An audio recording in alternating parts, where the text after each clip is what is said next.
Friends, if you're looking for real old school laughs, you're in for a treat because we've got them right here. Flip City Magazine.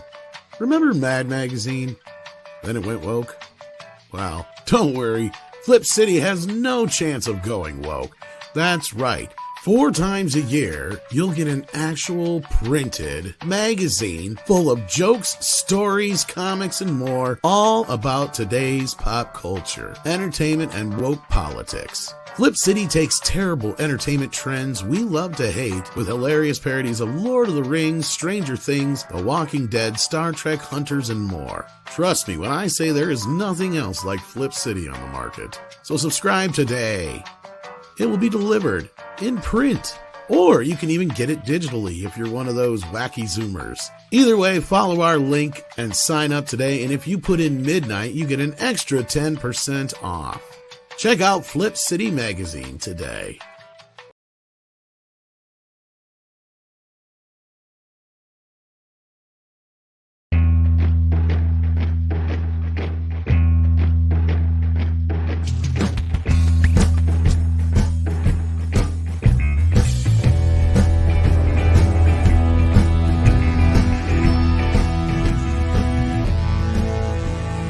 Good morning, kids. We got to another end of the week. It's Friday. Welcome to Midnight's Edge in the morning. We are live on YouTube and Rumble. So, yes, indeed, we're in 2 separate places here. Welcome to the program. We have with us this morning 6, helping me handle the controls in the background here. How are you doing? That's pretty much it. I have a bit of a headache, but other than that, I'm doing well. And thank God Paul did that, because I'm sure that made it better. Yeah, it helped. Thanks, Paul. But yes, indeed. We also have with us 2 Canadians, and I don't know why. We have Paul Chato below me here, acting like he just had some sort of stroke. I'm Vincent D'Onofrio Just doing from this. Andre's from not that here. Men in Men in Black one. Paul's wearing a Chato suit. One of the greatest performances of all time. Should have been nominated for an Academy Award. He was wearing a suit, kind of like an Egger suit. What? Fisk gets killed off in Echo? What the fuck? Really? Spoilers. I don't give a shit. I heard she gets magic native hands too. Wow. Anyway, sorry. What a let's Magic. kill off She's got some the native really girl good magic. bad guys. Like Probably because Anyway. Vincent's like, fuck, you guys ruined my character. Just Probably. kill me. and I'm Go ahead, tired of Script. gaining weight just to do this. We have the other Anyway, Canadian here, the script doctor himself. How are you doing? I'm doing well. Staying warm. It's +1 where I am. So it's that's minus 40 in Calgary. Yeah. And they've got snow. We don't Yep. have any snow where I am. No, we're not. We have a ton of snow right now, but this is, he says he's going to be late.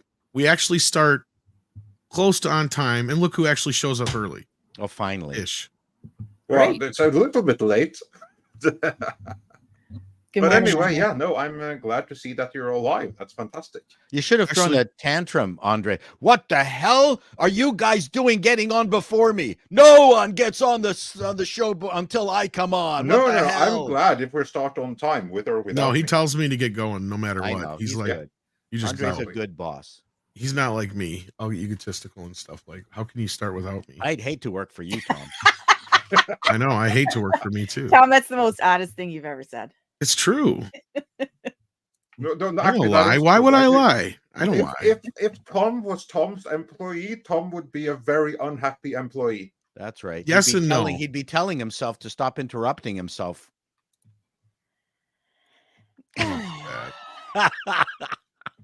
Zing, zing, zing. I think my employee would be afraid to do that. Yeah, this is true. Then it's a matter of which Tom is the probably boss Tom is going to be more. Alter ego Tom. Yeah, probably. Probably. Tom knows how to read the room sometimes. Yeah, this is true. But anyway, as This is why we autistic have as he may 6 be, to keep you in. this is true. We have 6 and other people who help Tom read the room sometimes. This is very That's right. true. Because But the people out there don't read the chats. no, we were What the going hell to are you doing? Stop it.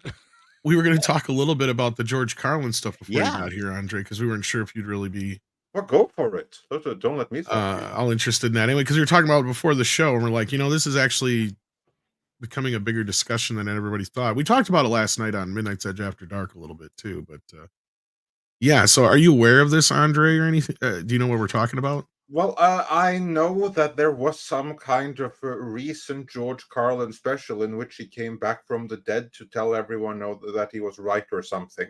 I only saw like a headline. I didn't click to read what it was about. So if it's some AI thing or some actor or that, I don't know. But I know that for whatever reason we have, AI George Carlin. Yeah, that's what I thought. Okay, so yeah, so I wasn't sure if you really knew much about this. So what happened is this? I know the gist. As you say, I've seen headlines, but I haven't read This the story in YouTube channel detail. put out this hour-long comedy special that claims to be an AI impression of George Carlin, and what he would say if he was still alive today. And of course, everybody knows Paul and I are huge comedy fans, and Scripts are writers, so we were just discussing this whole thing. We were debating on And whether a or not comedy fan, by the way. He is a comedy fan. he Yeah, is, of I've course, actually but I worked mean, with famous comedians before. this is true. This is true. I just meant that, like, Paul and I have had a lot of conversations about stand-up comedians and stuff over the last. And I happen to be the most famous comedian on this panel. This is very true. But it was just ironic that this started making the news the night that I watched Eddie Murphy Raw and Delirious for the first time in probably a decade. So I was reminded how good stand-up was supposed to be. And I have all the 14 George Carlin specials as well. I'm trying to remember if I've seen all of them, but I'm sure I have over the years. But no, so I watched this whole hour-long thing just to kind of see what it was all about. And it's really just an AI voice with AI images for an hour. I had to turn off. I had to just turn off the picture and listen to it. I could not Yeah. stand the AI. Yeah, you can kind of animation listen to and it like an imagery. old school album, like we used to. Yeah, back but in the they were day. obnoxious. I mean, the AI stuff just got really tiresome Yeah. very quickly. So I don't know what kind of entertainment value they thought that was going to come out of that. So I mean, I did play a little bit last night, and I don't think I got hit with anything. So we can play maybe like a couple minutes of it here, if that, just to kind of we give you can guys an try. Their idea. boss. What happened to the American? Okay, so like evidently I was way back here before, but here's probably one of the better bits, I guess, of the whole thing, if you can say that. So I'll be fair to them and show that. Because Americans love reality TV. Like it or not, it's the lifeblood of American culture. It's got the 4 basic food groups of the standard American media diet: fighting and crying and fucking and dying. Oh, and the laugh track just The Yeah, the James laugh Webb track's telescope horrendous. is sending back crystal clear images of light from stars that died billions of years ago. Stars that were formed in the crucible of creation. These are snapshots of the birth of the known universe, the moment existence itself was born. And nobody gives a shit. Because a picture of space has no fighting, no crying, no fucking, no dying. If you want the American public to pay attention to something, it's got to have at least a little fighting, a little crying, a little fucking, or a little dying. Yeah, so that's just a kind of a brief, yeah. Kind of. I gotta send you a monologue that Chris Bauer did as a character on a show, Tom, because when you Yeah. hear that, you're gonna be like, that is exactly what this AI sounds like. I'll probably agree with you, because like I'm pretty good at picking that kind of stuff out. I have voice-wise. one question to this, to those of you who know George Carlin, because like I know him by reputation. I actually first learned of him through you guys. I think he was not on my radar at all until Tom alerted me to him. Then I saw like some of his work. This whole bit about there's a big club and you're not in it, so very prescient about certain stuff right there. But I'm curious, for those that have seen his work, how did this alleged AI hold up? Does this seem like something that George Carlin would have said if he were to be brought back from the dead through necromancy in this day and age? Okay, you asked Not two different really. questions there. Okay, so the first question, does it actually sound like him? No, not really. It sounds like if it is an AI and it's not somebody doing a voice impression, it sounds like an AI trying to figure out what he would sound like now while only having access to his 14 previous comedy specials and kind of amalgamizing his voice. Because there's bits that kind of sound like him, then there's points where it doesn't sound anything like him. So it's kind of me. And as far as like the jokes themselves, oh fuck no, it's like way off. This is like Yeah, that's what I was interested in. somebody copying his homework kind of shit. It's there's bits in here that he would have come up with, like the fight and fucking dying thing that he would have come up with something kind of like that. But it even feels like somebody's stretching to try and be like George Carlin. And then there's points where it gets very politically biased and or it's only pulling information from the internet, which is all left-wing media. So it's like very like the facts and certain things that it gets are way off. But again, I'm sitting here questioning, is this actual AI? Was it generated by AI whole cloth 100%, which they're claiming, which I don't believe. I think it was pre-written and then fed into a voice modulator thingy of some type. That's what I was thinking. Because either that or they trimmed away all the bullshit, because you would get jokes that don't even make sense to human beings after all. Because AI can only write jokes that already exist. Yeah. That's the other problem I have with right this. now. So exactly, yeah. Like the fart leaving her husband, right? That's an old joke. I've heard that by other comedians many times. Yeah, a lot of these bits are nothing new that he hasn't really done similar versions of before in the past. You got that point correct. Yeah. Well, I mean, the telescope. Obviously he didn't do a routine about that because it didn't exist back when. No, but the whole idea that people are obsessed with celebrity, he's done plenty of bits like that before. So my biggest problem with it is the cadence. It seems like the system took the tone and variations from his kind of anti-big government bit, or I'm trying to remember the name of the bit, but where he tells all of us that we really don't have freedom, if we think we have freedom, that famous bit. And that has a certain kind of push and anger, and this whole thing is done the same way. There's no light moments, and that put me off also. But the thing that I brought up while we were off air was, is this legal and is it entertaining? And if we think that, dancing muskrats are entertaining on YouTube and on TikTok, we're living in an age where will there be a following and a group of people who would be interested in something this lame? Because it is what it is, and someone will find enjoyment in this. That is the bigger concern I have. Oh yeah, there are people in the comments who do, because I said something in the comments and I had some come back at me like, okay, boomer kind of thing, bullshit. It's like, no, this is kind of wrong in a lot of ways, and I'm in ways that I don't know if we can articulate yet, because this is the first time we've ever been to a place like this. But we could literally be overwhelmed with Richard Pryor stuff. Right. Someone sits down and writes the material. Obviously, I'm just going to say this for the benefit of the individual that made this video. It would have been really helpful if they themselves took this material to a stand-up place, worked it, and then brought it back and then created this special. But here we are. What you see in a George Carlin show is stuff that has been worked out in front of a live audience. It's not stuff that he's come up with from the top of his head without actually. And it's missing the sophisticated language and play on words that George Carlin has. Like, it just doesn't have that sense of, like, the famous thing where it's quite funny how you can talk about how I went to have my pants altered and, I saw something scary and altered my pants. Like, you don't get those types of jokes from this AI that Carlin actually does. He has fun with language, and this AI does not have fun with language.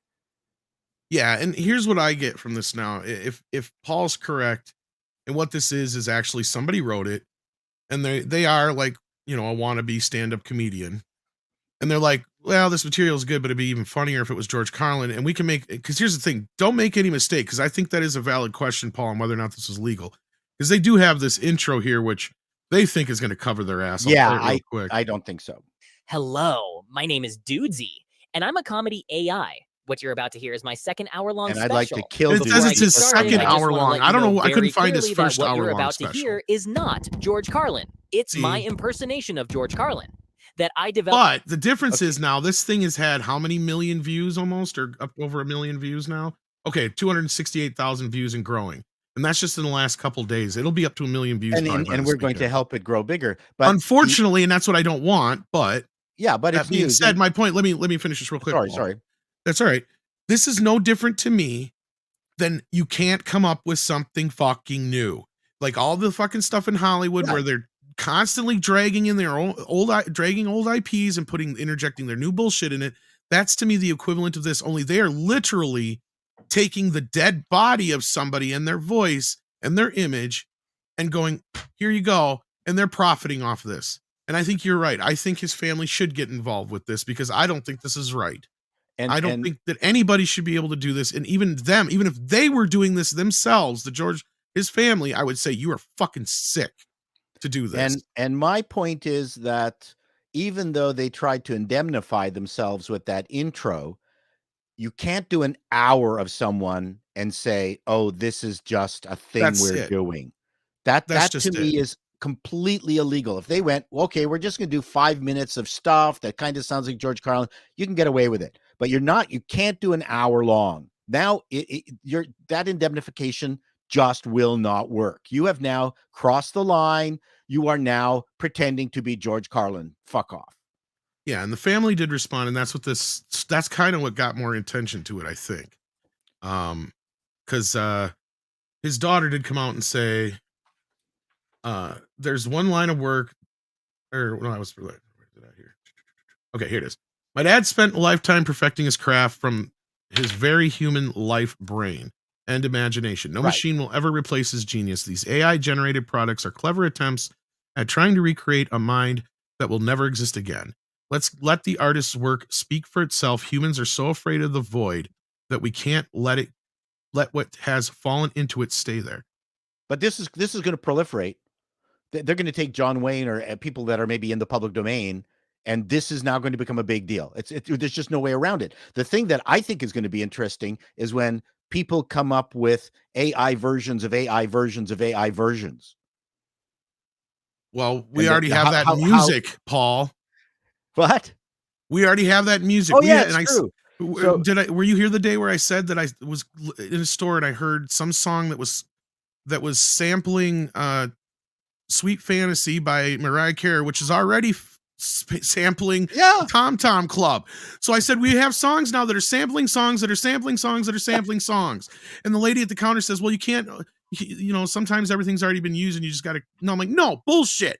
There's millions of different variations. Write something new is exactly what I said when I grabbed my bag and I walked out the door. And what pissed me off even more was this lady was like my age. And I'm like, how the fuck can you say that? Like, you grew up with this shit. Yeah. And like, you know what? We used to make fun of Muzak. Right. We thought that's the worst. Now I think, we're getting new pop music that's worse. I remember standing in an elevator once. I'm going, okay, what's that song? That's a weird Muzak song. It was a instrumental version of the Beatles' Why Don't We Do It in the Road? I'm going, oh my God. Like Why Don't We Do It in the Road? Might as well be Me So Horny by the fucking I grew at that point. So if you want to hear the real George Carlin, if you can do me the pleasure, I'm just going to do this quick thing. And you tell me whether this little paragraph is funnier than what you just heard. The filthy, dirty news. I'm going to try to do a George Carlin. Announcer. It's 6:00 time for Action 6 News with Leslie Crotchmonger and Dick Hopsteckler. Here's Leslie with today's top stories. Good evening. First, the headlines. A giant man shits on Philadelphia. An old man shows his soiled anus to a waitress at an Olive Garden. A small dog eats a man's balls and dies. A crippled couple is arrested for fucking a roller coaster. And we're demonetized. Yeah, right. Now, can you do the 7 words you can't say on TV? Yeah, sorry. But I mean, that's George Carlin. I mean, I'm sorry for laughing all the way through it. I remember this when book that is book hilarious. came out. And nothing I heard had that, things like, Leslie Crotchmonger. He loved words. He loved those. He loved vocabulary. He was fascinated vocabulary. by it. Yeah. Yeah, when the word processor came about, there's like an hour documentary of just him talking how much he loved the word processor because it was so much easier for him to have fun with his sets before he started working them in public. Like he can move paragraphs in one order to another. He could go back and cite what he said before and make a better runner joke all the way through. He loved the word processor. Oh, look at his output of books and things. Mm-hmm. Obviously, and he wasn't afraid to try out jokes in his books that flopped, maybe in front of an audience, but he stuck them in a book, and man, that's a very funny book. I was reading it on the subway once, and I was just howling with laughter, and people thought I was nuts. What are you talking about? That's normal for Toronto subway. It is now. Yeah. So the main thing is, I think they crossed the line. I don't think you can do it for an hour and claim that, oh, this is just a George Carlin experiment. But I guarantee you it's going to be people are going to be entertained by it if they're not entertained by it now, especially people who don't know the history of George Carlin. Well, I got here 22 hours of George Carlin entertainment that you can get for around $50. Wow. That's all of his specials and a whole bunch of his television stuff besides his specials. So you got all 14 HBO specials on here. And you got stuff from the CBS Talent Scouts, the Hollywood Palace, Jackie Gleason Show, the Comedy Store, the Comedy and Magic Club. So you got even more stuff there. I don't think you could watch all the stuff you own, Tom. No, I never could. It never could. This is not mine. This is the Midnight's Edge library. Oh, I see. Yeah. I measure my lifetime in how many cars I've got left that I can purchase. And maybe think I have only one left. You only have one butt, so how can you drive so many cars? Well, yeah, and the cars last, 10 years. You go, that's it. I got one car left. I might as well just get brass handles on it so it can be stuck in the grave just all at once. No. That'd be nice, easier than dealing with everything. You die, stick them in the car, just like the pallbearers, grab them by the handles of the car, stick them in the grave, you're done. No occupy your wife's plot, so she has to buy another one that's further away. If I was to come to I just put her in the trunk script. If I was to be a part of your funeral, would I be a pallbearer? An appalling pallbearer. An appalling pallbearer? That's right. But yeah, no, I just thought we'd discuss that just a little bit. I mean, we're all kind of. That's worth discussing. I think we're going to see a proliferation of this stuff now. Of course, I'm sick and tired of the AI art. That to me, that candy ass art is now. I'm done with it. There's something about it. Sure, for a quick thumbnail or image here and there, it's fine. But like, it will never replace, in my opinion, true art. Yeah, there's something soulless about it. No, the farther you drive down the taste and the ability of the general public to understand what's good, you're going to get it. This is where we're going to get, what is the big spaceship they had in Wall-E? I don't remember it, but I can't remember the name, but I know you're talking about that future. Yeah, but that's dumping it down of the people, which is what Hollywood and other institutions have been doing since the 70s. Yes. Yeah. But yeah, no, I feel this is a dangerous thing. I feel like it's also sad that we're hitting another point where I thought at least one bastion of actual original people still survived. Because I mean, regardless of the garbage we have to sift through when it comes to comedians, we still got our, Dave Chappelle's and our Ricky Gervais's and a few other guys who are worth a shit. Like, why can't people just somebody could have went out with this, and this is enough of a decent set. Look, it's not great. It's not even remotely close to how good George Carlin is. But if somebody were to come out with this set on their own and do it as themselves, I mean, this is getting to the point where you have a whole hour of material. That's not easy to do. Oh, no. I think that probably someone already has tried that, and it didn't really work because they didn't already that sucks for them, because this is not a horrible material. I don't agree with all of it. That's why. And that's why I think I don't think reaction. It's not easy to get fucking an hour's worth of material together. I don't actually believe that this is AI written. I believe that this is exactly as you guys said earlier, that this is some struggling comedian that has written this and just had the AI read it out or narrate it for him in the voice of George Carlin. But I don't necessarily believe that the AI actually wrote this material. So this someone obviously could have done that thing, but who would give him a special? He'd have to go to a club. I don't know how many clubs would just give some random nobody who's not established an hour's worth of stage time. But yeah, I would imagine that's what we're dealing with here. I do think it's unfortunate, though. That's that part this of the is kind grind, of like, Andre. yeah, that this is kind of like where it begins. That it begins with bringing back dead performer for brand new original material. I can kind of like see how AI can be used, and there's dubious things about that too. But I'll give you one example, something that I think that AI could be used for in a way that's dubious, but certainly more interesting. And that would be like, for instance, we have the script for Romance of the Pink Panther. They started filming it when Peter Sellers died. You could use AI and have AI render out that movie with the cast based on the script that was already written and stuff. You could do the same thing for the King Conan movie. I mean, John Milius, he wrote a King Conan script. Game of Never got Death, to maybe. direct it, but you could have 40-something Arnold Schwarzenegger reprise King Conan in John Milius' King Conan movie. See, now that I don't Completely feel that so way. bad about because That he's I could still live with. alive and he can make that decision, Yeah. right? Like that's the thing. I feel like George would be very against this idea. Yeah, that's And what I mean. think we're all kind of in But agreement again, here is this is original work that's being credited to a dead person who can't. Well, and I do brought up anything Game of about Death it. too, but the problem with that is Bruce didn't even really know what the story was going to be yet when he died.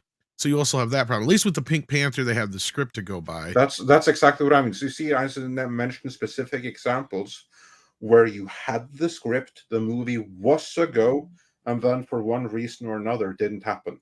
But what you Those won't have are now, the kind of things where you still maybe shouldn't do it, but if you had to do it, those would be the venues I could certainly live with you doing it. and I know you and I as Pink Panther fans would love to see that, but at the same time, I'm sitting here going, but what you're going to lose and sacrifice now then is the spontaneousness that you get from Peter Sellers. Yeah, There's going to be Yeah. The life that Peter Sellers brings to a role that cannot be planned by a third-party writer or even by an AI. Exactly. Same thing with Exactly. you get with any performance. This is why I'm very much against any type of digital actor recreation, because actors, even though the mostly are elaborate puppets, the best ones can bring something to the role that they would never bring to any other role otherwise, and that is why we like to watch actors. Is you don't know what they could bring. Bad actors, they bring the same thing. That's why they have the term phoning it in. So that's what AI is going to do all the time. It's only going to be able to reference, Helen Mirren or Meryl Streep or Anthony Hopkins from what they have done, but it's never going to understand the lessons they've learned prior to that, the lessons they've learned during those, and the chances and risks they'll take in in future performances that otherwise they would have never done if just looking at those limited examples. Perfect example is Peter Sellers probably wouldn't even have made 10, well, not that many, but like 6 Black Panther. Jesus, Peter Sellers wouldn't have made that many Pink Panther movies had he not had that thought in the first place, because his character wasn't even that big of a character. But when he came in and nobody else knew he was going to do this, he did his lines and then he spins the globe and falls over. That was it.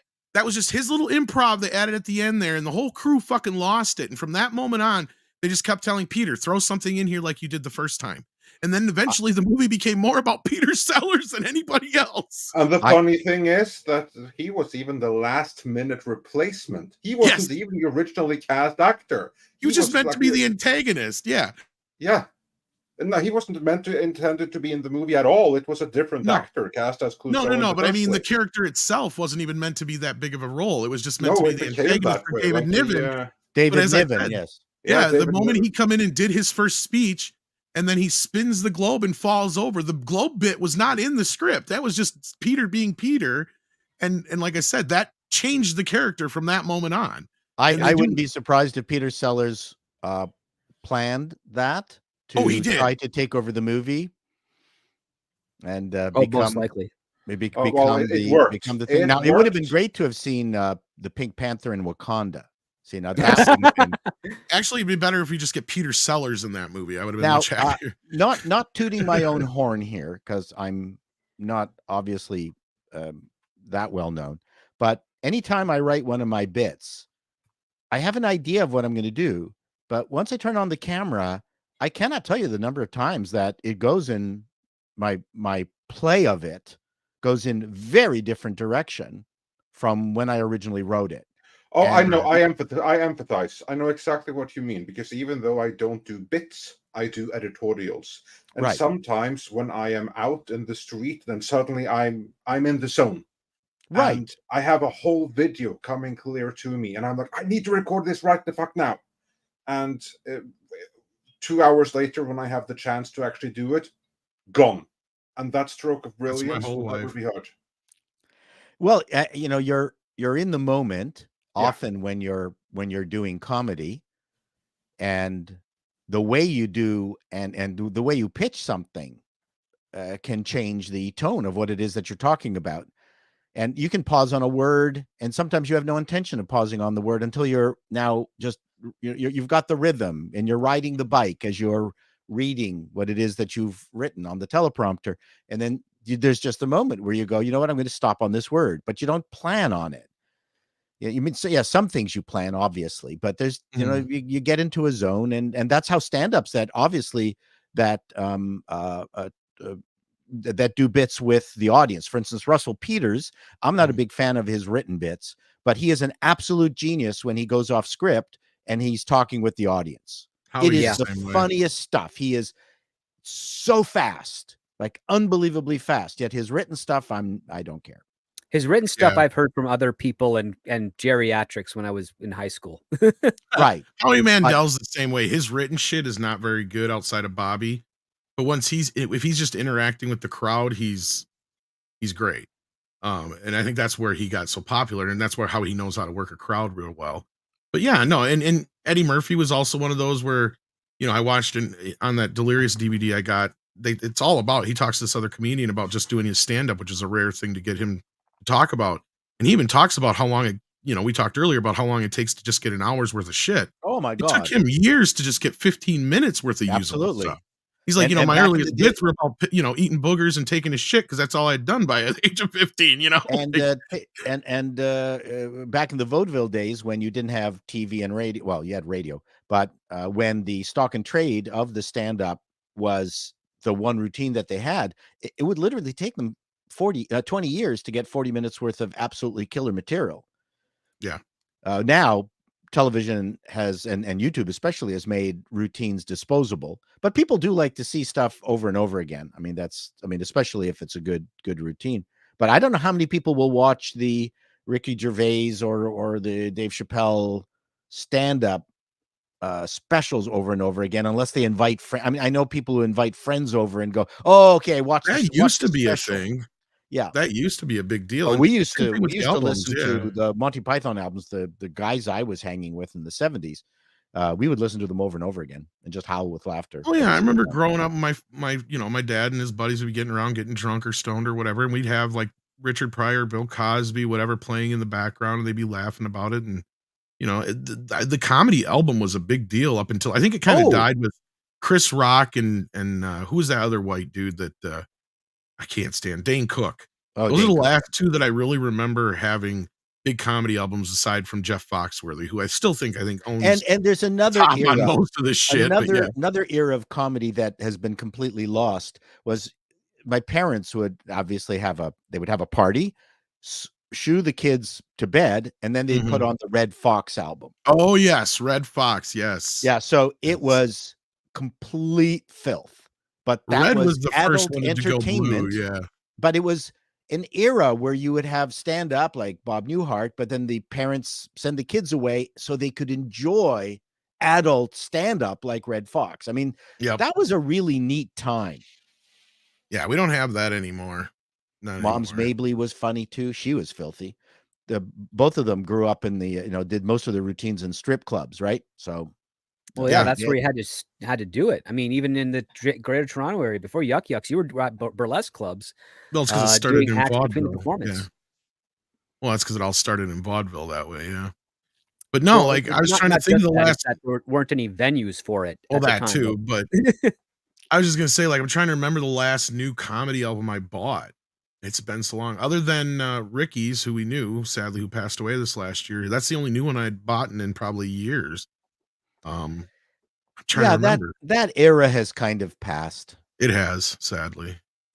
Yeah, you can't even say the titles of Richard Pryor's albums anymore. Most of them. Robin least two or Williams had three of good them. albums. Oh God, yeah, Would have- yeah. Actually, one of my favorite albums is the Well, Victor Robin was Borga. one you had to watch. See, he was tough for the albums. His albums were okay. Yeah, But Robin was always better if you watched him because he was just a whirlwind himself. and some of the stuff Physical. too. You know, we loved Victor Borga, but we could watch him. We went and saw him live twice, and we saw the same material, and we're like, he's going ding ding ding ding on the piano, and then goes on. We're just howling with laughter. I don't know. It's just We even had a day and age when Gallagher was popular. yes, I saw him live. I didn't sit in the front, but it was Yeah, funny that's going good. to the Gallagher show, and the people in front were all wearing rain Plastic? outfits. Yep. Oh It's yeah. like- Oh, and they would give them to you at the front of the they would give it to you in the lobby if you didn't bring your own. Yeah, you could buy the actual like Gallagher branded And raincoats Jackie and stuff. Mason was hilarious, and Yeah, I saw Jackie Mason when I was working with Bruce Valanche. He did Ah. his Freshly Squeezed show in Brucey. New York. It was yeah, brilliant. Jackie Mason really worked hard on his show, and you'll never guess the funniest live show I had ever seen. You'll never guess. Not Red Buttons, Red Skelton. Red He was Skelton, yeah. late 80s. I had to go review it for the Star, and I went, oh fuck, I'm gonna go Red Skelton. Funny, My top to dad bottom. loved Red Skelton. And he had some really top-notch, very, very controversial jokes on aging, and that were just fantastic. I mean, I started my review for the Star saying I have never seen so many walkers deposited in the lobby of before a show in my life. Don't forget your Walker ticket. But the level of expertise, his precision, his joy was unbelievable. But this is a guy who'd done it for, I mean, he must have been 90 when I saw him. I don't know when he died. So like 60 years-ish, yeah. Yeah, and that kind of ability, expertise, and just good writing. I was really shocked at how up to date Red Skelton was. That I did not expect that. So well, we did not expect to spend a half hour or more on this topic. So I can talk about comedy forever. I know, Let's I could watch too, and that's what I something was saying. Yeah, I know. Let's get Please. into. There's a million other things I could go in directions I could go with this. Let's get into some of these super chats and member chats. So we got Dr. Kocho Dragon, who's been a member for 12 months. Congratulations! Since my birthday is on the 27th and gift member ends on the 20th, it is too early. Is it too early for a bat, Tom? Also, Elemental's triumphant didn't prevent Pixar's layoffs. Yeah, Elementals was not all that triumphant. And yeah, I even heard Pixar had my layoffs. daughter and her friends say that Elemental sucked. Their target audience. What is it going on? What? I pay my taxes. Oh, this thing. They gave me a paper to read. I hereby oh, not that. Happy birthday to you. Happy birthday to you. Fuck you, Joker. Happy birthday to you. Happy birthday to you. And many more.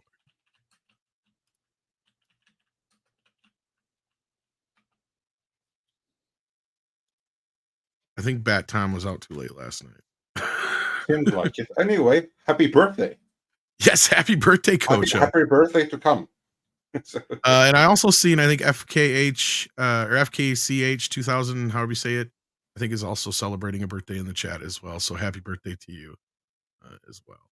So yes, thank you, Coach. And we do have to do another member stream here soon. But yeah. Hollywood Apocalypse sends in 14 South African rands and says, why are we giving air to DOA funding pitches no one wants?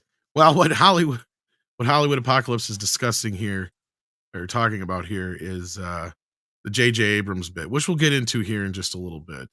As you see in the title, though, it's Paramount Desperation at the end of the day. In this case, it's more J.J. Desperation, but we'll get to that. Dr. Long Dongler sends us in a super sticker for £1.99, wanting you to pound that thumbs up. Hopefully it's on the screen here and not up anything you shouldn't. Coffee Lover's been a member for 12 months as well, so happy anniversary. Thank you for that. Callum Lyle sends in an Australian 5 and says it's strange how since Trans He-Man Part 2 trailer dropped, the animators who worked on it are asking for sympathy on Twitter. What does that tell you? I watched that trailer. Did you watch it, Andre? To be honest, I haven't bothered. I know I probably should have, but I couldn't be asked to. I'm already dreading having to watch it when it comes. I have a strange prediction. I think that you and I are not going to hate this season. I hope so. I think Kevin got the message, and his name is splattered all the fuck over this thing. And the weird thing is the person who's been running interference the most for it on Twitter has been Shatner himself. Now, if the trailer is to be believed, it is supposed to be about He-Man taking the throne, but he has to decide, is it going to be Adam or He-Man? That's the basic plot. Mm-hmm. And Skeletor's back. That's it. That's all we got. Kind of got out of that. Then there's a little bits of Tila, and every time she's in there, you're just like, okay, so when is she going to hijack the story? You know, like, well, wasn't she recast? Maybe she won't. Yeah, Sarah Michelle Gellar. The original, yeah, she only gets like return. She only gets like 2 or 3 lines. Okay, well that's good. The voice actor of He-Man, his wife is playing Tila now. Yeah, so it's the chick who played Supergirl on the CBS CW Melissa show. Benoist. That's how I can never think of how to say it. It's Benoist, Melissa Moist, Benoist, that thing. Yeah, so she's doing the voice now. You can't. She's only got like 1 or 2 lines in the trailer though. So check it out, Andre. We'll see what we think about it when it drops here in a week and a half. 25th. So Yep. Or in 2 weeks. 2 weeks is when it drops, approximately. So it means I got to get Netflix back again. Oh, goody. But thank you for that, Callum, and we will tell you what we feel. But what have the animators said on Twitter? Because I don't know. I just know that have no idea. I know Shatner's been running defense for it. I'm assuming then I'm guessing he's in it. Remind me, what part did he play in it again? I forget who he's playing. He might be the voice of Hordak. I can't remember if that's who he's playing. Let me look here. Because he wasn't in the first season, but he was cast for this one coming up. Yeah, I seem to recall that he's in this one in some capacity. That would be hilarious if he was Hordak. It just says unknown. I think he might be. I'm not 100% sure. Well, then again, I think someone has been cast as Hordak. It don't say. Right. So it could be Hordak. It's a fair assumption to make. Yeah. Yeah. Well, I'll have to watch the trailer again because he's in the Hordak's in the trailer. And I think Shatner's voice in the trailer. Yeah, he's got a couple lines, and I think Shatner's voice is in the trailer, but it's not as Hordak, so it might not be Hordak. Mm. But I see where you're going with that, because obviously you've got Luke Skywalker and Captain Kirk in the show now. Yeah. Too bad that Luke Skywalker sucks so badly as Skeletor. Yeah, I was not a big fan of that. Yeah, that was bad. Let me do Joker all over again and sound old. Yeah. Yeah, that was not great. Looked good on paper, but in practice, that did not work. Yeah. And the Snake Men are supposed to be coming too, I think, so that he might play one of the Snake Men. Oh, that would be cool. I don't know.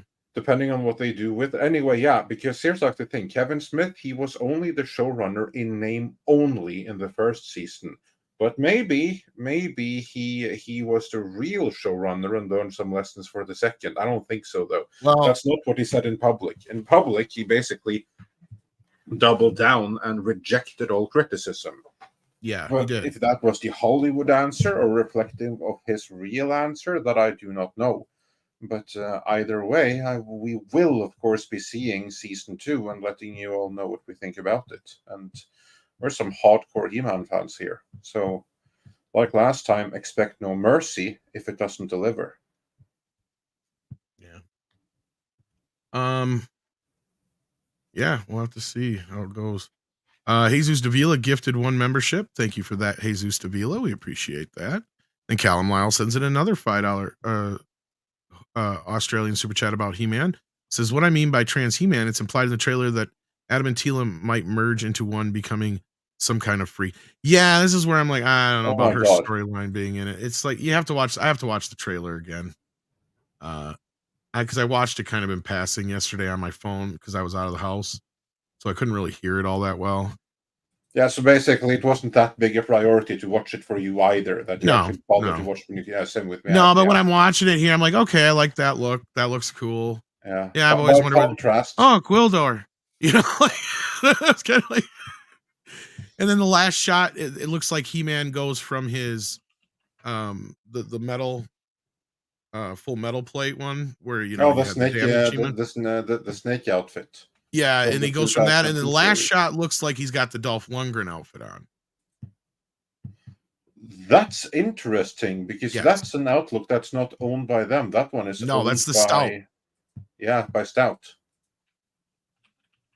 I couldn't tell. It was really quick, and like I said, I was in waiting the waiting room at the office of the dentist. But and I sent it to you or whatever it was when I got back. But I just I know, but I was like, check it out later. Can't be asked, and then I forgot about it because that's how much it's. That's how impressed and how much I'm anticipating this series after the disaster that was the first season. And that one was so bad, I have a feeling that you and I might be going like, you know what, this season wasn't so bad, but we could be completely wrong too. Yeah. But I'm not expecting much out of it. So yeah. No. And then we got Gus 1388. Well, there's a name we haven't seen in a while. How you doing, Gus? Hey. Sends in $5. Says Maya to Fisk. I couldn't help but notice your pain. It runs deep. Share it with me. Yeah, I didn't watch it. Neither did I. Not yet. But from what I understood, it was there was some amazing diversity in it. Magic native girl powers. Yeah, that was selling point. We call those magic indigenous powers. Magic indigenous shit. Where were you this morning, rewriter? What do you mean this morning? I was here when I posted that. Oh, when you posted that on Twitter? Yes. That's better. Oh, yeah. She's a MIP. God damn it. I still say that it's not fair sticking these young things, women in particular, into roles where the only way they can show strength is by looking grim. And it's just not interesting. It's everybody said that about her, Paul. I didn't watch it, but I was listening to a couple of guys talk about it last night. But everyone's doing it. About it. Look at Ahsoka. It's just like there are women who could do grim. Betty Davis, bitch face, basically. Yeah, and I understand it. They're trying to look strong and stoic, but they are not Lee Van Cleef stoic. There's a there's a twinkle in the eyes of that kind of actor that can pull off the grim stoic. Look at Steve McQueen.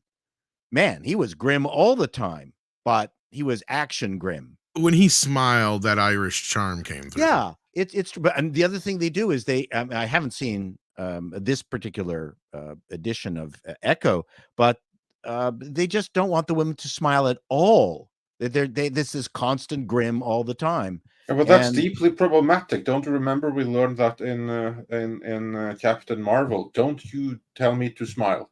You're right. Deeply problematic. So women cannot smile. But now the Marvels, that was the whole point, was to try and get as many scenes with those girls having girl fun time together, smiling. But you got to be smiling in the middle of the bad parts. That's the thing. Like I said, Lee Van Cleef, when he's there's the one movie where he's the bad guy, and then the other movie where he's the good guy. Once Upon a Time in the West. The good, the bad, and the ugly. Good, the bad, and the ugly, and then it was the one where he's bad. I'm thinking of dollars, isn't it? Fistful of Dollars. Fistful of Dollars. It's funny. It's funny they flipped him around, but again, he's at his most badass, and he's just enjoying himself. And the women are just not doing that. I don't know whether it's direction. I hate to say it's lack of talent, although one does not have to rule out the other. It could be direction plus lack of talent. I mean, for instance, in the case of Echo, are we to believe that the actress here, Aloka Fox or what her name is, that she is there because she is the absolute best actress for the role, and they went through thousands upon thousands and did hundreds of auditions to find just the right one, or she checked all the boxes they were looking for, plus a bonus box, and she had a modicum of acting ability. Which of those two is more likely? I take the fifth. Yeah. No, that's pretty much the best way you can answer that. So I don't even know if anybody here watched the actual show. No, I I'm haven't watched refusing. it yet. I don't know I'm if not I'm going going to. to. I don't think anybody plans on it. I watched the first 20 minutes and then I What'd got you sick think? of reading. So, Oh, is it all like subtitles because she's talking? well, you'd have to, look at more, excuse me, facial reactions and body language. And yeah, there is some. Because all the sign language, I was going to say. Yeah. And I feel like it sounds terrible for me to say that, but I just wasn't interested in reading the screen. I wanted to watch it, but not pay attention enough to what I felt like I had. No, but that actually is the point, because from what I understand, this is so heavily subtitled that it might as well have been a foreign production. Probably. A lot of the Disney Plus audience are going to be put off by that. Oh, we got to read stuff. Well, I wanted to like clean up my email while I was watching the show, and I couldn't. So. Yeah, that's what I mean. And if you did that, you had to look away from the screen, and then you'd miss some of the subtitling. Yeah, I mean, I love to read. One of my favorite movies, Troll. I had to read all of that because I saw Troll in Norwegian, and that was amazing. That was, it captivated me. So. Yeah, cool. Nah, this just sounds strange. But anyway, Mr. Tickle Trunk sends in a Canadian $2 and says, "Thankfully, the voice isn't George Carlin-y enough." Yeah. Bucky Cat sends in $5. Says, "California Celebrities Rights Act. How does this potentially play into this mess?" Now, is this the one? Is this the AI deal that you were talking about, Script, or is this something else? California. I don't remember that title, but I'll have to do a quick check on it. California Celebrity.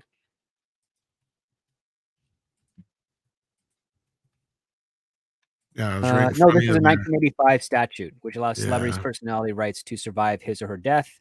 The act nullified an earlier holding from '79. So yeah, this is the existing one. So yeah, this would go into a state arbitration, I think.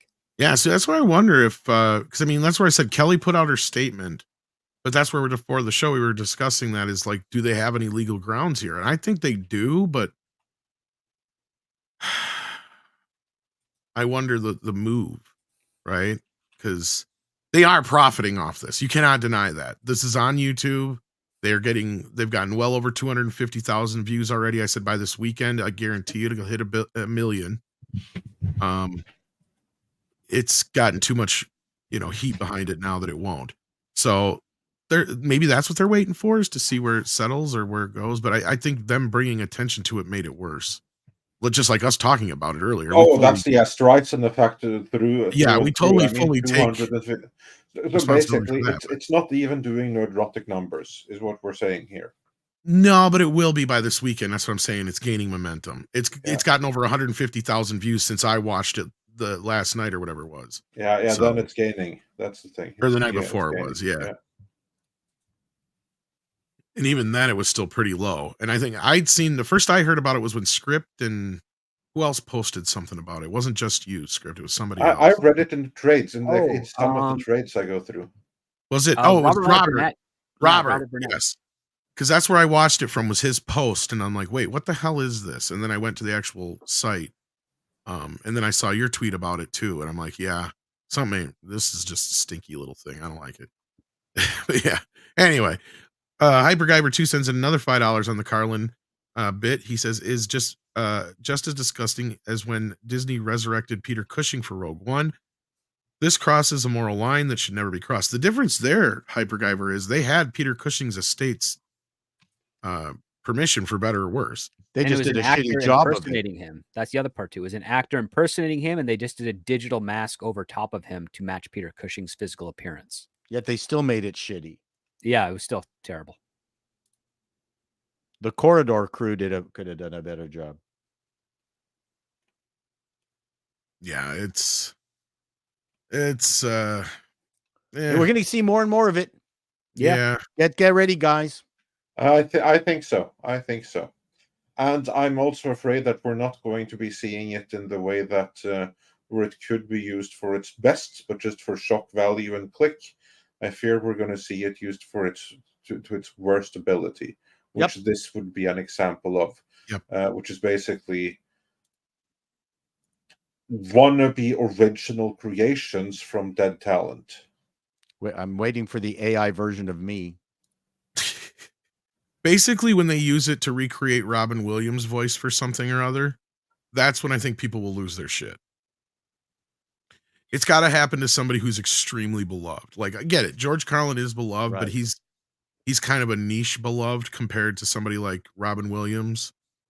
You know, like if they were to do that, because I remember a lot of people were kind of, because before they casted Will Smith in the Aladdin live action, I remember there was talks going around that there was enough outtakes from the original recording session that they could construct a whole performance out of the genie for Robin Williams and just have it be CGI 3D Robin Williams genie in the movie. And that was a thought for a while. Yeah, they told us that about Carrie Fisher in episode 9. I don't believe it for 1 second. The problem with that was there was a bunch of stupidity involved in that from what I heard. I heard JJ would not use any of the footage that was shot for The Last Jedi. Yeah, because he didn't want to give any of those credits or extra money to Rian Johnson, no doubt. So he was only using whatever they had for outtakes from The Force Awakens, which makes absolutely no fucking sense. And that's why every line was so stupid. And it's like, but Leia, I don't know if I can master the Force. You will, honey. We just need to get chicken nuggets first. You know, that's why everything was like that in the movie. Because it was literally just crap they picked up off the fucking digital cutting room floor. Sandrock sends in $5 and says, off topic, the SAG deal with the AI, what does that mean for up-and-coming voice actors? Now, Script, you've been following this the closest, I guess. And I was kind of trying to figure this whole fucking thing out, reading through it. And I think this is what he's referring to, is the thing where there was a deal signed where they can recreate voices with AI now. And the way they presented it was like, oh, you guys signed off on this, basically. So what it essentially is, at least this is what the translation as best we can approximate is that a company by the name of Replica is going to be essentially a representative of a bunch of voice actors who decide to have their voices digitally copied. The actors retain the license of it, and Replica kind of is the middleman to sell and distribute that license to video game companies where the actors get pay. And so long as you have a contract with Replica, they are free to do that. And if you terminate your contract, you retain the original, your voice. Like you haven't sold it off. You are just using them kind of as a proxy to manage and distribute your voice to other projects and get a commission on it and get royalties on it, essentially, or contract out. So that is what they're trying to do. I think the wording of it is absolutely poor.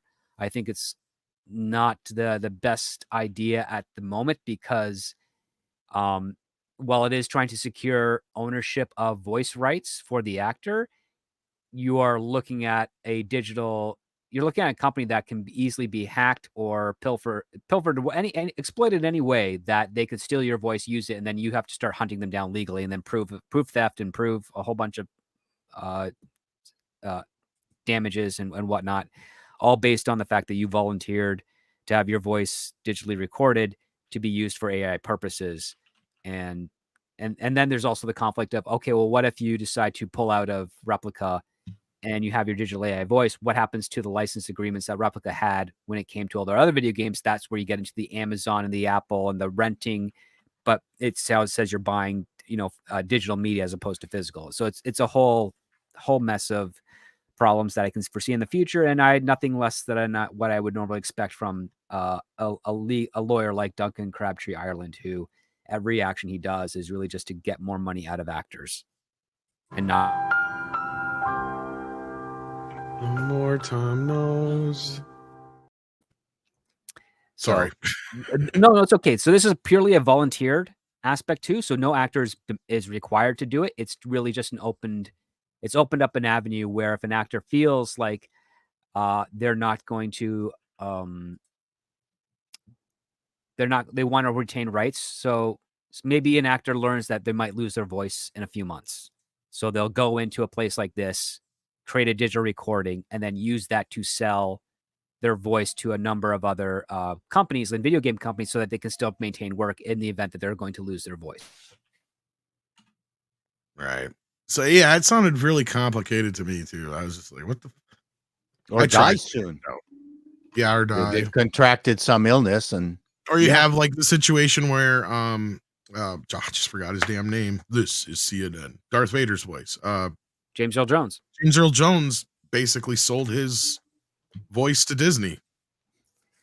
So it is technically he sold his Darth Vader voice to Disney. Yeah. So they'll be able to use that forever.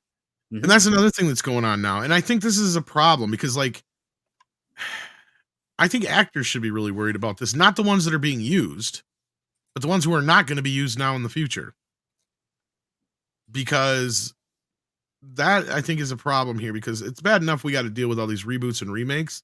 The upshot is at least maybe once in a while we'll find some decent talent. And now that is going to go out the window if you just keep using stand-ins and using AI voices and AI faces and all this other shit. You're not going to ever be seen as an actor. But this is the future almost. Look, again, this goes back to what's happened with streaming. 10% of streaming revenue is coming from brand new acts, and then 60 to 70% are people going back to the 60s, 70s, and 80s. Right? I'm listening to funk right now, Earth, Wind, and Fire, because I'm not getting any of that action these days. Screw modern R&B. It sucks. No, I agree with you, but it's different. Hey, Andrew, you got a link, brother. Come on in. I sent it to you. I didn't know if you're still awake. I just think it's sad because that means we're not going to get as much new talent. And there's talent. The audience care? This is always my argument. They should. They're ruining. They're ruining movies for themselves. That's what's pissing me off about a lot of this is we're sitting here griping about this. Well, we know what the problem is, and we can't do anything to fix it. That's what makes me the most upset, because we're not in the room. Now, at least you and Script are working on a few things, but you guys can only do so much in the writer's side of things, right? Like, once you guys hand off that project in certain cases, unless you're in full control of that said project, that's right. It's not up to you after that point. They're going to do whatever they want with it. And at this point, Hollywood does not want to try anything new. They just want to do IPs and stuff that they know. That's it. In fact, the percentage of IPs being remade or reconstituted from one form to another hasn't changed. It's just the frequency is now they're making more of it, and it just feels like it's oversaturated. When we had, say, 52 movies a year and 30 of them were existing IPs and 22 were original stuff, you didn't really know so much. But now that we've got, a few hundred a year, and 200 of those are existing IPs and 100 is original, well, we're never going to learn of the original stuff because the 200 is going to be occupying all the attention and oxygen in the room. And here's a prime example of that. And I just posted this picture, no context whatsoever. This is Sony presenting their big movies for next year. Tom Rothman hates this shit. And they're doing it. Yeah, they see the numbers. It's cheaper on advertisement. They don't have to worry about the other type of distribution for advertisement budgets because it's already well-established household name brands. And they're still going to get railroaded by the advertisers when it comes to expenses at the end of the day, too. Yeah, we need to move on from this stuff here, but let's get through the rest of these super chats here. Kalekioki sends in, or at least a few of them, sends in $10. Holy crap, Script Doctor. Saw your 2 videos on Zack Snyder. How on earth did Warner Brothers think he can run a cinematic universe? The man can't even formulate a single sentence. Was he rising a director? I think he means was he a rising director at the time? He was not. No. He was the only director that did not find it offensive to remake Dawn of the Dead. Many other directors turned it down because they didn't want to remake it because they loved George A. Romero. But Zach, who had been working in music videos for over a decade, really wanted to work in feature films. And so he had no problem trying to remake George A. Romero's classic. Luckily, he had James Gunn. Well. Yeah, well, luckily, he had James Gunn to write it, who wrote it in a sense to not technically compete with that original one. And it did so well that Warner Brothers was like, okay, so this is a guy who he executed a solid movie that worked well for us. It was a long shot, and so we'll give him another long shot. And what he did next was 300. So he adapted Frank Miller stuff, and the adaptations he made were basically shot for shot off the comics, which is very lazy. It's you don't even need a storyboard artist. You just literally are using the comic book artist as the storyboard artist, and didn't have much new interpretation to any of the content he did, but it was a new style at the time. It was aping off of what Robert Rodriguez did with Sin City, which was also a lot more of a success than expected. And he ran with it, and now he has made a career out of it. And we and everyone else are made to suffer because of that decision. I would be very happy to suffer in the same way. Can I just? Financially wise, as Zack Snyder, I would love to get his paychecks to do as little work as possible. So we'll get ourselves to the point. Script. We'll have the Patty Chayefsky deal where they cannot change a word on the script. That's the goal. Are there any writers out there like that? Have that kind of power? At this point, not that I can think of offhand. I don't think so. Maybe Adam Garland, but I remember when Ken Russell shot Altered States and was so furious that Chayefsky said, nope, can't change a word, that he purposely fucked the sound of the movie up so no one could understand what anybody said. So isn't that a good director? What a nice thing to do. What a nice thing to say. Yeah. I'm sure I could think of something if I had a few minutes. But anyway, Day Trip Era sends in ARS. This is I know South African Rands. No, that's not. That's ZAR. Sorry. Argentinian souls. Yeah. Or is it Real? How do you say it? I think it's Argentinian Real. Yeah. Real. Okay. 100 Argentinian Real. That is. We don't like things because they are great, but because they remind us of things that used to be great. Bono said about culture going into nostalgia bait in 97. We've kind of been in this loop of nostalgia ever. And actually the 80s had a bit of the 50s nostalgia in it. Don't they did. get mistaken there. Points Back to the Future. Well, not just that, but a lot of things. The music, the culture, there was the Sword and Sorcery revival that there was a 50s did not take off. kind of like resurgence in the 80s. La Bamba was huge then too. That also was kind of a wave, riding on the wave of that. But we have with us a very strange looking Andrew. Good evening, ladies and gentlemen. Chairman from North Korea. Hello, Chairman. Chairman Andrew. Yeah. AI Andrew. That's brilliant. Yeah. Did you use AI to make that? Yeah. Yes. That's all I approve of because it's much better than the other localizers. Well, we're in the midst of an AI discussion here at the moment. We're trying to wrap up, but you're welcome, and we're glad to have you this morning. Awesome I am pro our AI overlords. They cannot screw it up any worse than humans already have. You know, that's sad, but that you're not just wrong. means it's less fun. Yeah. Wesley 1924 on the Rumble side of things sent in $5 and says AI artists are the new vegans. They can't stop talking about how much better their lifestyle is, and now they can't even tell the difference from the real thing. Well, as the DEI vegan representation on the panel, I just want to say that I don't think I'm better than you or anyone else. I know I am. Yeah, but you're one of the few vegans I know who don't shove shit in everybody's face. But, yeah, Tom brings it up more than I ever do. How do we know that this is not an AI that we're talking to right now? This is true. Good point. Could very well be.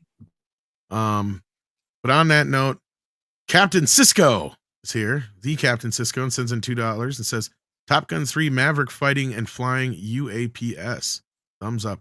Well, I don't know. I think he might be going to space. And on that note, Tom Cruise has set up a new home at Warner Brothers just the other day, and all of a sudden we get a Top Gun 3 announcement. What the fuck is going on? No, he's returned to his home. He left Warner Brothers for Paramount. Did he? Yep. Yeah. Mm-hmm.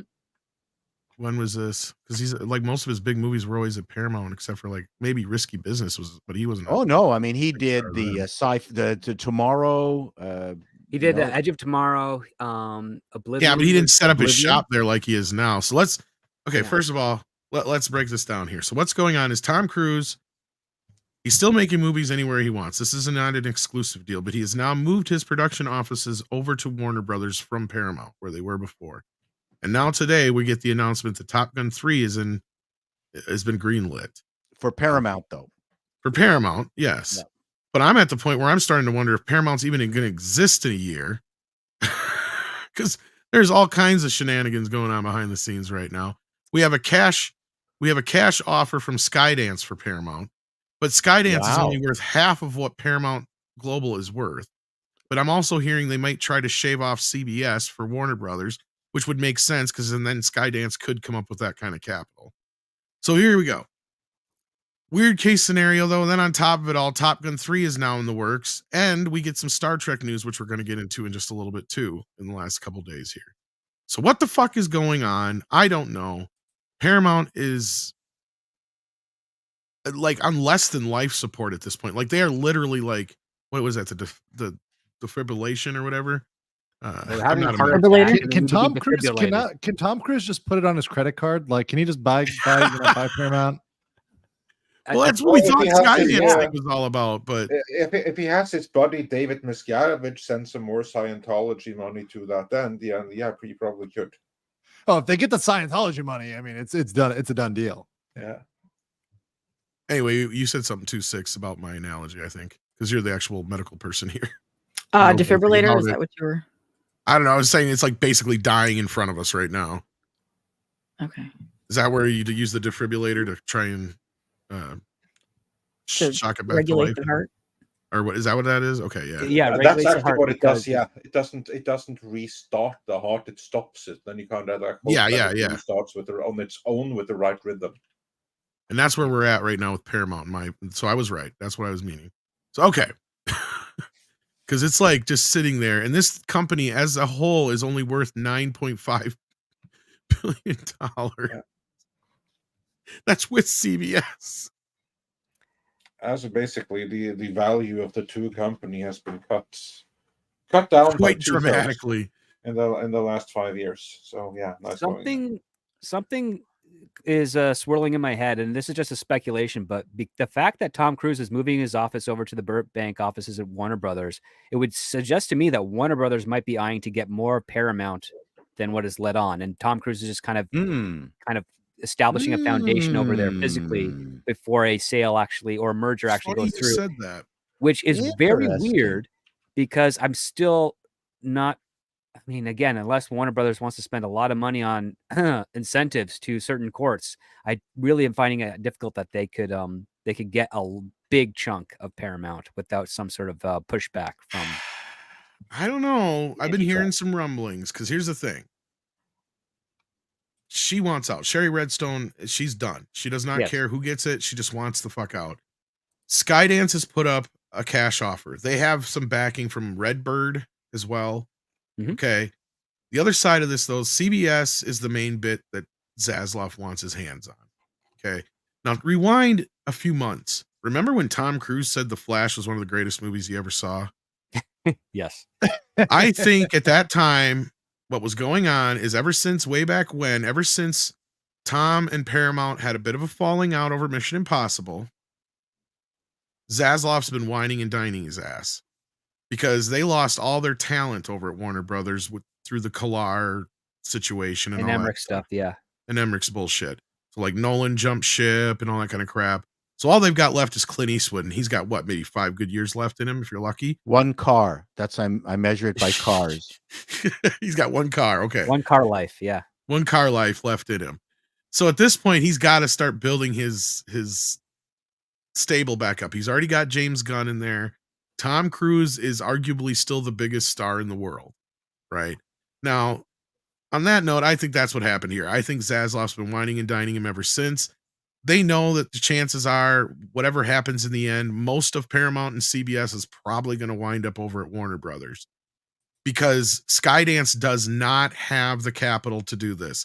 They're only worth half of what Paramount Global is. So that's where everybody is saying that where are they going to come up with this money? Now there's rumors about Saudi money involved here. You guys have joked about some Scientology money. Well, Scientology money is going to go where Tom's going to go. Keep that in mind. Now, you're right, Script. This is going to take some regulation bullshit through you wouldn't believe, but Zaslav does have some of the bright, powerful friends right now compared to other people. So that probably will help his case. The other side of this, Paramount ain't jack shit. All they're going to have to do is shed a few things and they'll be good to go. The only thing I'm worried about is their monopoly on like the kids' channels and a few other things with the cable. And with that, it doesn't matter. He can just kill one or the other, right? If you made me go, well, which one is more important, Nickelodeon or Cartoon Network? Well, clearly Cartoon Network. It was nice knowing you. Yeah. You know what I mean? Like, that's where this thing's going to come down to. That's just my observation of this. I'm curious what y'all think, though. Going off of some of the things I know from the background anyway. Yeah, I really don't have much to add. No, me neither. Than what Script has said already. We can speculate something is going on, but I'd be really curious to what Andrew thinks about this. Just seeing this from the outside with all the corners, like you with your legal background. What do you think might be the motivation here? Well, can you walk me through this though? And maybe it's just because I'm tired because it is 1:30 a.m. here. So Tom, what are the antitrust concerns? So where would they have a monopoly in kids programming? No, I was just saying, I was trying to figure it out because that's what everybody has pushed back on this with is, oh, they're going to have antitrust. They're going to have antitrust, monopoly. I'm like, where? Because they've been very forgiving with antitrust. I mean, it's there's nothing. They don't have CW anymore, so there's no networks that Warner Brothers have. They could, so that means they should have no problems getting CBS. The cable networks. The only problem there is CBS and Paramount have the majority of cable networks right now. I can't remember the exact number, but Warner Brothers has somewhere in like the 40% vicinity of the cable networks. Mm-hmm. Paramount has like another 30-some%, leaving the last whatever's left over for the other companies. So that could be an issue where maybe they have to spin that off, or some of their cable and that's what I was saying. Like, okay, I'm looking at this. I got Nickelodeon and I got Cartoon Network. Well, fuck it, I'm going to sacrifice Cartoon Network. Right. So they spin off. You're right, which is what always happens. So they spin off one or leave it out of the deal or whatever else, right? Because you can always have that happen where you acquire. You don't have to acquire. Everyone thinks that whenever there's a merger and acquisition, it's got to be the whole thing. Absolutely not. You can just acquire a portion or a piece. So you can leave a piece behind. You can spin that off. You can create another company that assumes that and operates independently. There's a lot of creative ways to deal with that. That's why the M&A attorneys get paid the big bucks to figure out those solutions and to come to those backroom deals with the feds. So I certainly think there's a will. If there's a will, there's a way. And certainly if there's money, there's a way. Yeah. Yeah. Cause I mean, that's the thing is I'm stretching to try and figure out what exactly they're going to have to deal with that everybody else, that Fox and a few others didn't get away with a hell of a lot more with. Yeah, I mean, look at Fox, right? I mean, obviously, Fox with the Fox acquisition, certain assets were left behind, certain assets were acquired. So, I mean, that's a similar model if folks want to think about what might potentially happen with a merger or a buyout. Yeah. So yeah, Paul, what about from the executive lounge? My only thought is that if Cruise is an example, if they are picking off entities like Tom with his own production company, you could pick off all the best assets of something like Paramount without having to get into all that monopoly issues. You just leave it a bare, empty husk. You've made separate deals with these entities, and you are no longer in antitrust territory. That's my first thought. Is that we're gonna hear more of this. Well, what this mainly boils down to is Sherry Redstone's shares, basically, because she has 76% of the company, or basically. Yeah, but she can't stop Tom Cruise from setting up shop someplace else. No, and she hasn't. And I think you pointed this out somewhere else before the other day when we talked about this on Mead, and that is that the production company he moved over there isn't even the one that covers some of his bigger stuff, right? This is just some of his. Yeah, it's his basically his main one, the one that's contracts him out to any other studio he wants, so that he can pay himself regularly and get lower taxes. And I think this is included in this will probably be A Day After Tomorrow or whatever the fuck that thing was called, sequel and something else over at Warner Brothers that he wants to do. But again, I said this the other day. I said I don't think this is going to have any effect on Mission Impossible or Top Gun 3, which I think Mission Impossible's got one movie left anyway. Which is another reason why I wonder, and this kind of get us to the Top Gun 3 topic, as to why he's even considering doing a Top Gun 3, because I thought the president of Paramount kind of stated that it probably wasn't the best idea to jump into another one. And I'm kind of surprised Tom Cruise would think another Top Gun would be a good idea. Maybe Tom Cruise disagrees with the president of Paramount. Do you think he's pushing this forward just because he can? Yes, I think so. Because otherwise, this would be this is at Paramount. That's what I'm saying. Yeah. So, but I think that Tom Cruise. I mean, how many stars are left in Paramount's stable? And also, wouldn't they also have an interest in increasing their own share price if they have like a sequel to $1 billion grossing smash hit with Bingo Tom Cruise still starring Tom Cruise? Wouldn't that be like a good way to increase the price of the company for whoever is going to buy them, whether that be Skydance or Warner? And what I'm thinking, since Saslon now has a deal with Cruise already, I'm thinking that Skydance is looking more likely to buy Paramount. But that's me. That makes a lot of sense. If that I believe is the magic answer right there. Go ahead, Andrew. No, I was saying if you've got $1 billion that you can mark down or whatever else in the profit column that you can mark down in future profit for Top Gun 3, that's just going to print money. I mean, I think it's at this point, I think it would be guaranteed to have a strong attendance, and certainly with the slate of dog shit that we have, it would probably be the best thing out there. In its block. I think that there's no reason why they wouldn't want that on their balance sheet. I think this was for a bump in stock, because I don't think Sherry's all that keen on selling to Skydance. Skydance produces or distributes all of Tom Cruise's movies. Yeah, but see, I think the rumor going around is they don't have the money, and she don't give a shit who has the money as long as they have the money. That's what she wants. She just wants out. So I think we're getting some signals. I could be wrong. I could be very fucking wrong here. I think Tom Cruise should set up a school for future stars and teach people how to become superstars. That's what I think he should do. Forget about he already has a school. It's called Scientology. You have to send a bunch of then you know what? As much as I hate Scientology, if we need new stars of his caliber, then go for it. Become a Scientologist. I don't care right now. Well, their stock is up today a little bit. Scientology stock? No. Where do I buy the Scientology stock? Yeah, right. Yeah. No, so if I don't know that I would buy that right now, but if that was their goal, it worked. Yeah. And I'm glad you brought that up, Andre, because that was kind of what I was hinting at here. I think this whole thing with the Star Trek announcement and everything else in the last couple of days has been nothing but to bump up Paramount stock for whoever does have to buy it. Yeah. So Sherry can make a couple extra bucks on each in development. Yeah, that does make complete sense. Why a company that is rumors that you have two wolves fighting over suddenly announce a bunch of, especially Star Trek.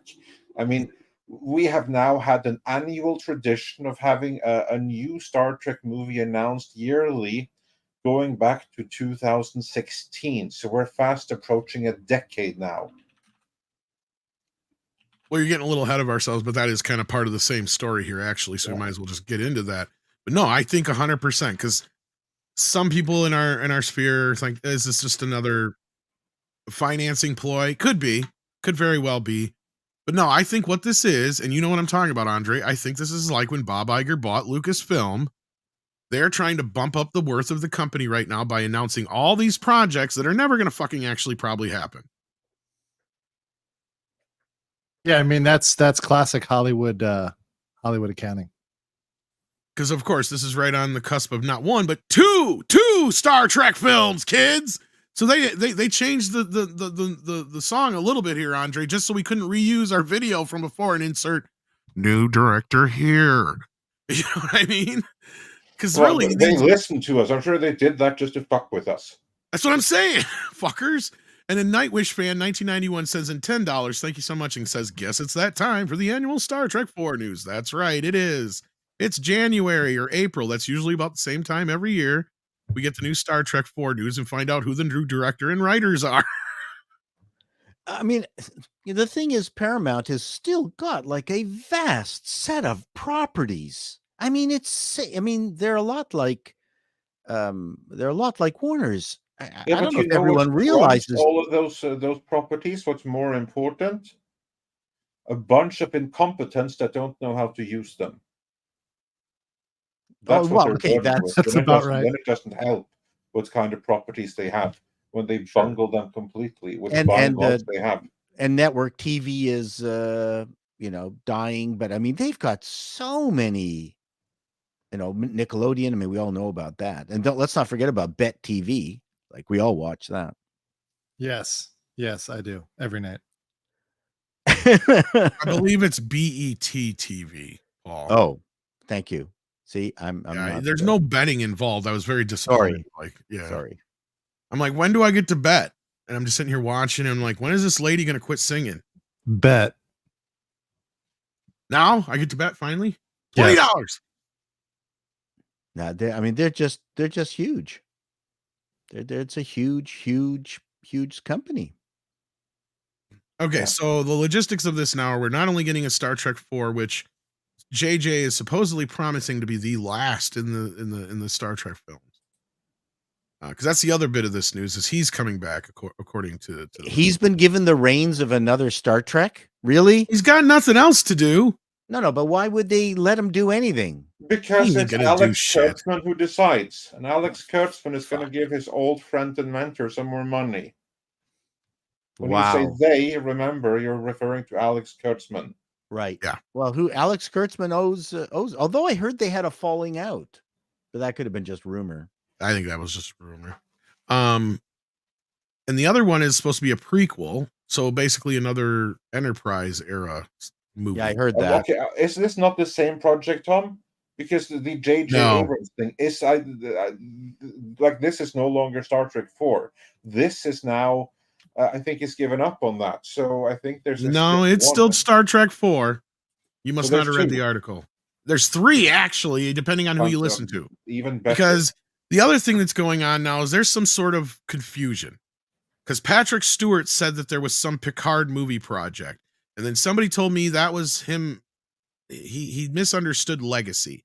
But some people are still insisting, oh no, there's still another Picard movie supposedly in the works too. Not to mention Section 31, not to mention Academy, which I keep hearing back and forth if Section 31 is going to actually just be a series, a Paramount Plus movie, or a fucking movie. Yeah. So like I can tell you what it's going to be regardless if it's a movie or it's that's what it's going to be. It's going to be money down the drain. That's what it's going to be. Well, that's obvious. That's the layup. So there's all this shit going around right now, and I don't think any of it's going to fucking happen. And some of this might just be because if they get something going before any sale of Star Trek finalizes, they have to probably honor any previous contracts, is my other guess. And let's not forget that technically, because Star Trek is an Earthbound property, Apollo 13 is a prequel. This is true. You're making me think too hard. Yes. Stop it. Everything we're doing in space right now, even with SpaceX, we're in the middle of, that's a prequel to Star Trek. Well, and then actually go that way, everything between Star Trek and 10,000 BC is a prequel to Star Trek. The movie 10,000 BC. Raquel Welch is a prequel then to Star Trek. It's funny you bring up space again because that kind of takes us back to the Tom Cruise thing because that makes me wonder, and some other people have been speculating, is Top Gun 3 going to be where he finally goes to space like he's been wanting to all these years?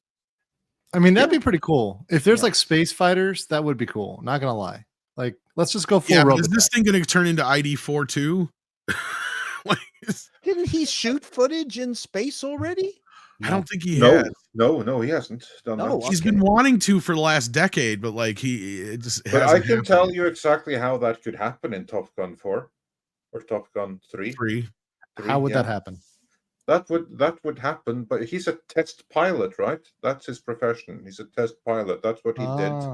That's what he did in the in the beginning of Top Gun 2, he tested this thing that can do Mach 10, right? Something that they've been trying to build, and this is actually real. They've been trying to build a space plane for years. Never succeeded. They have never made it actually happen. Still need rocketry. But if they were to come up with a design in the movie for something, a plane that can go into low Earth orbit and back again, and they wanted to be legit about filming that, boom, Tom Cruise in space. But I all would they say technically would have to do is get over the Kármán line, which is 10,000 kilometers, I think it is. I thought the first movie that would do that would have been Fast and the Furious, putting a car up there, because that to me is the next step in that movie. Well, Elon Musk already stole that bit of thunder, so yeah. Yeah, that you're right. Someone goes up there and gets Elon's Tesla and brings it back to Earth in a Fury ball. Oh, that'd be cool. Yeah, maybe they can do that in a Planet of the Apes sequel. Wow, we are doing a great mashup here. I would watch any of those. I feel so bad for Andrew, who came here to talk law and is probably halfway falling asleep, and we're just rambling. No. I love it. Listen, if you're gonna cut, this is the perfect time to come up with ideas, and even at 1:30 a.m. wherever tired I am, I can still come up with better ideas in Hollywood. Where are you? The same place I've always been, in my apartment. No, but where is it that it's the other side of the world? Yeah, he's in South Cal, world, Paul, but with a K. Oh. Yeah, I don't want to get you doxxed. No, I don't think they can read moon runes, so I think I'm okay. Okay.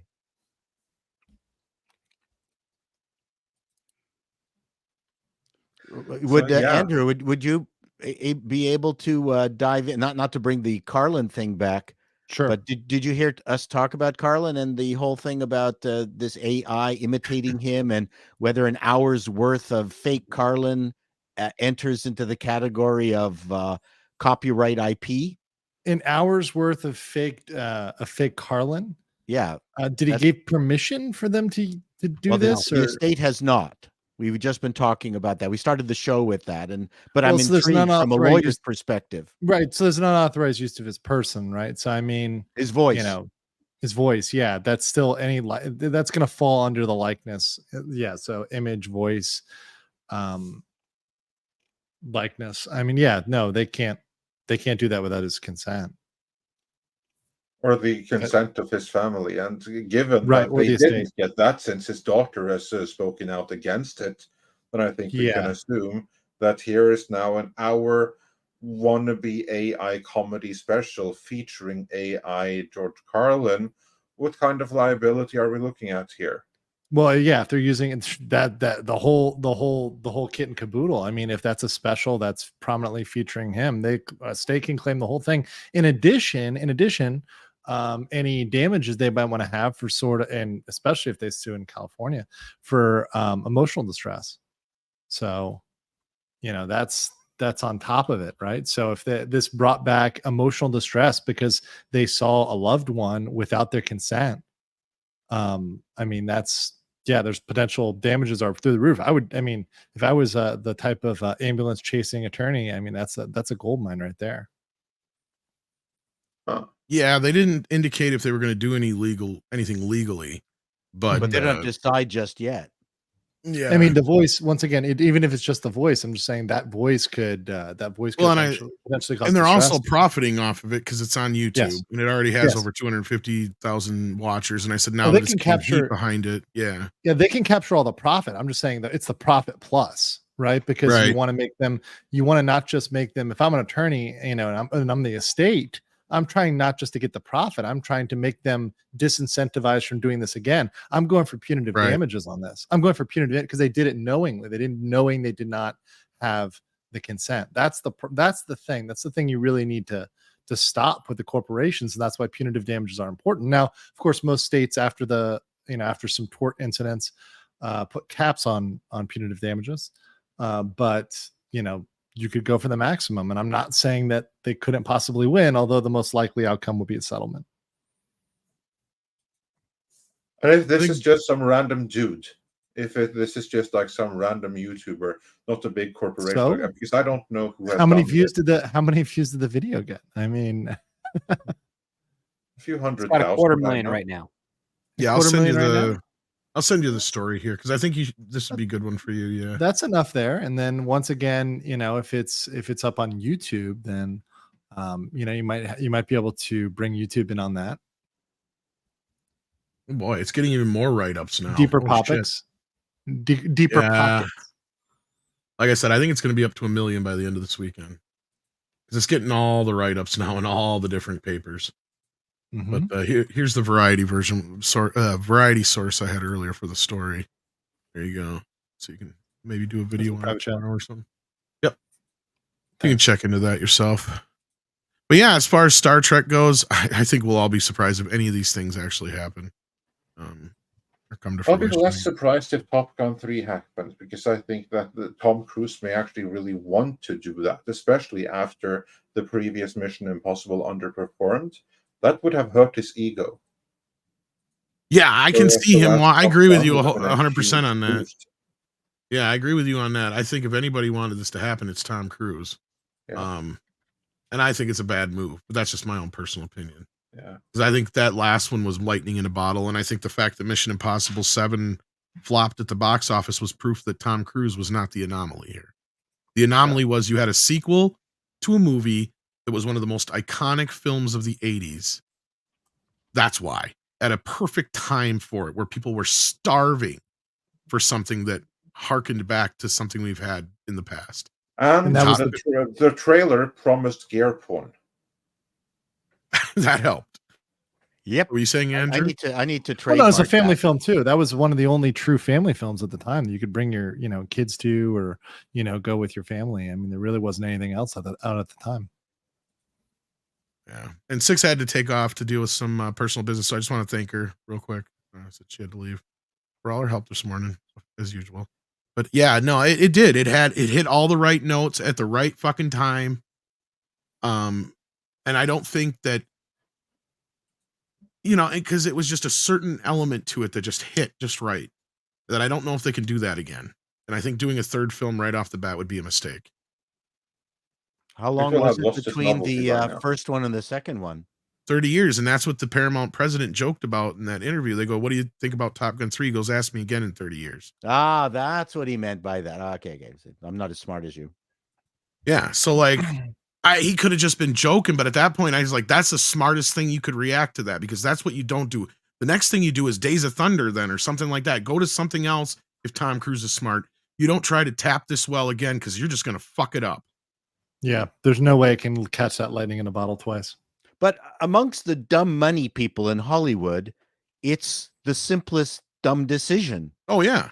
I mean, a bunch of people go, look at the money that it made last time. Okay, let's do it again. It doesn't take rocket scientists to decide to move ahead with it. That's up to Tom Cruise to decide whether he can do something of quality. Yeah. I mean, if he takes a few years, okay. I mean, if he takes a couple of years to actually get this movie off the ground, it might be better. And that's just because he rejects every bad script that comes through until he has something that goes, this is it. Because let's be real. The reason Top Gun 2 worked was because it kind of played it safe. It is no different than Terminator 2. It's the same fucking movie as the first movie, where you just move some characters around a little bit and you add a little bit more suspense and action and that kind of an element to it. And that's why it worked. They didn't really mess with the formula. But you're going to get to this third film. What are they going to do now? Like, send him to space like we were joking earlier, or what? Like, the whole point of the last film is that they were kind of like on their way out anyway, right? Like, that was kind of the... No, the last film was a Star Wars plot. Well, that part I'm talking about, but like the whole point of when they bring the characters in, like they say, like, we're getting to this point where AI is taking our jobs away, basically. Yeah, like the general or the admiral from Mad Men in the beginning there, I forget the actor's name. So basically, it's tell that you're a dying breed. No, not Ed Harris. Over here, and like he was right. He's the one that's going to win out in the end. the last fighter pilot has already been born and is probably already trained. So certainly that was the message of that movie. Well, then there's your plot for 3 is Top Gun versus the AI. Yeah. Can you beat the AI? And if you can, because again, the first Top Gun has no real plot. It's just they go to Top Gun and whoever scores the highest at Top Gun. That was the first Top Gun. The second one is the enemy has a new weapon and we have to blow it up and we have to go through basically a trench run and then shoot it and blow it up. There, that's your second one. Third one would be, all right, now who's really better? Is the AI a better pilot than a human being? Well, you got to bring in Mitchell to come in, Maverick, to come in and prove that human pilots are superior to AI. That would be your third one. That's the logical one. Yeah. And by the time they do that, it's going to look like a rip-off of Mission Impossible, which is also Tom Cruise versus AI. Yeah. Yeah, I just feel like you can't underestimate the power. You can't underestimate the power of those 30 years. I mean, all of that, all the nostalgia of that second movie is completely lost in the third. So all that power is taken out of the sales. That's what I'm thinking is like, even if it is good film, it's still at best is what, a $700-800 million box office, maybe. Yeah, the anticipatory market has already been spent on Maverick. That's a well put. And that's what I was saying about the idea of the iconicness of the film. It was just because otherwise Ghostbusters would have done just as well too. But it's just a matter of timing because Ghostbusters came out just that much earlier.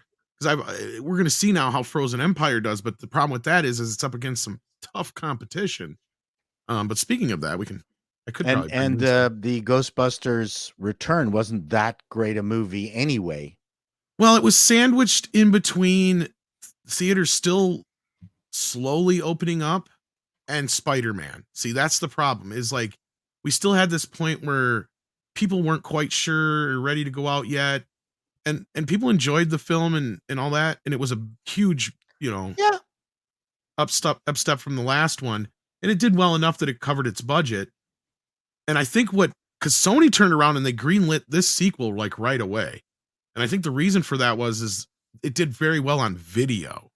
See, that's the thing. It in fact they sold out of their special collector's edition in like one day. Like there was people already scalping them online for like $200 the next day. And it was crazy. So I think we'll see how well this movie does, how much interest is in it. I don't know.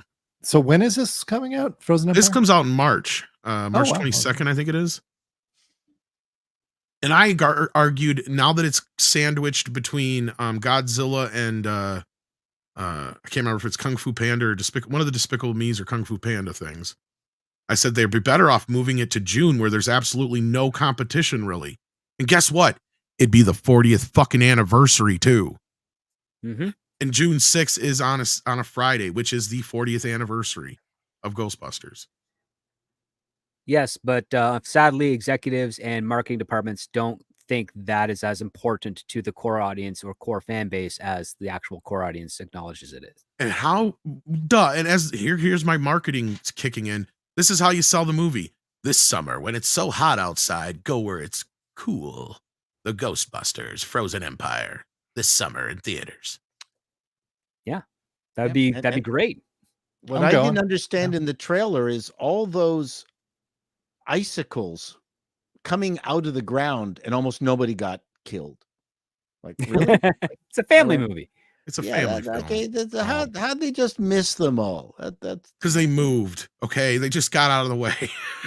Just go with it. That's right. Just go with it. Sorry. I'm sure they'll say X amount of people got killed. We're just not going to see it. That's all. They were warning sickles. They were Damn it, Andrew. Well, there's a Canadian movie coming out. I forgot what it's called, but it's a cyclone. It's a Cyclonada movie. It's a comedy movie. It looks hilarious. The trailer looks great.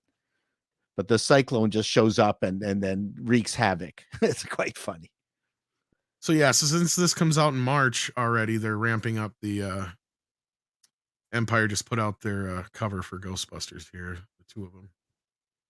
Two glow-in-the-dark covers. There you go.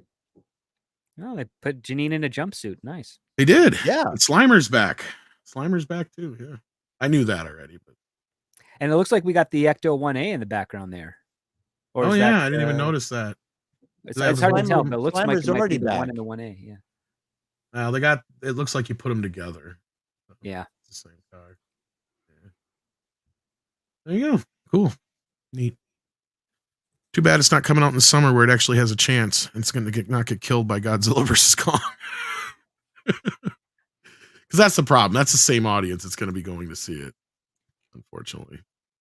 And with But, the economy right now, you actually have to pick which movie you're going to see in that quarter, so to speak.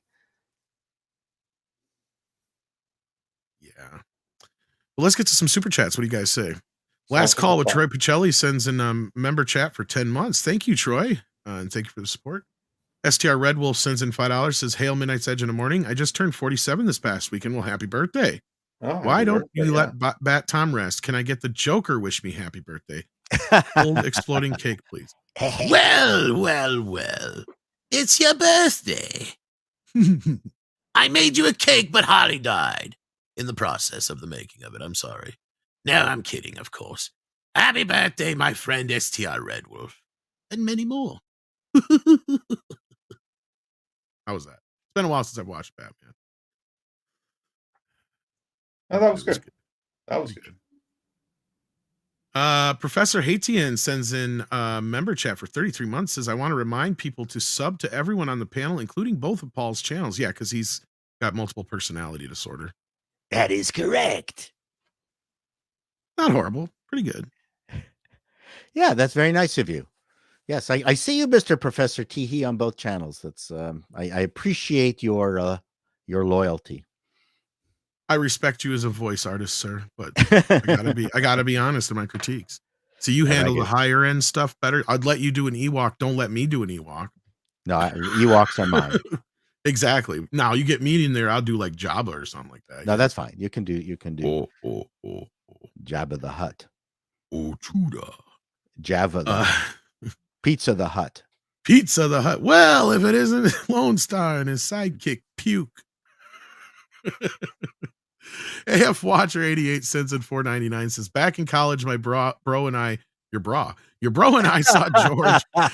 Can't say the joke, but the punchline was, as soon as mommy leaves. So JJ come back.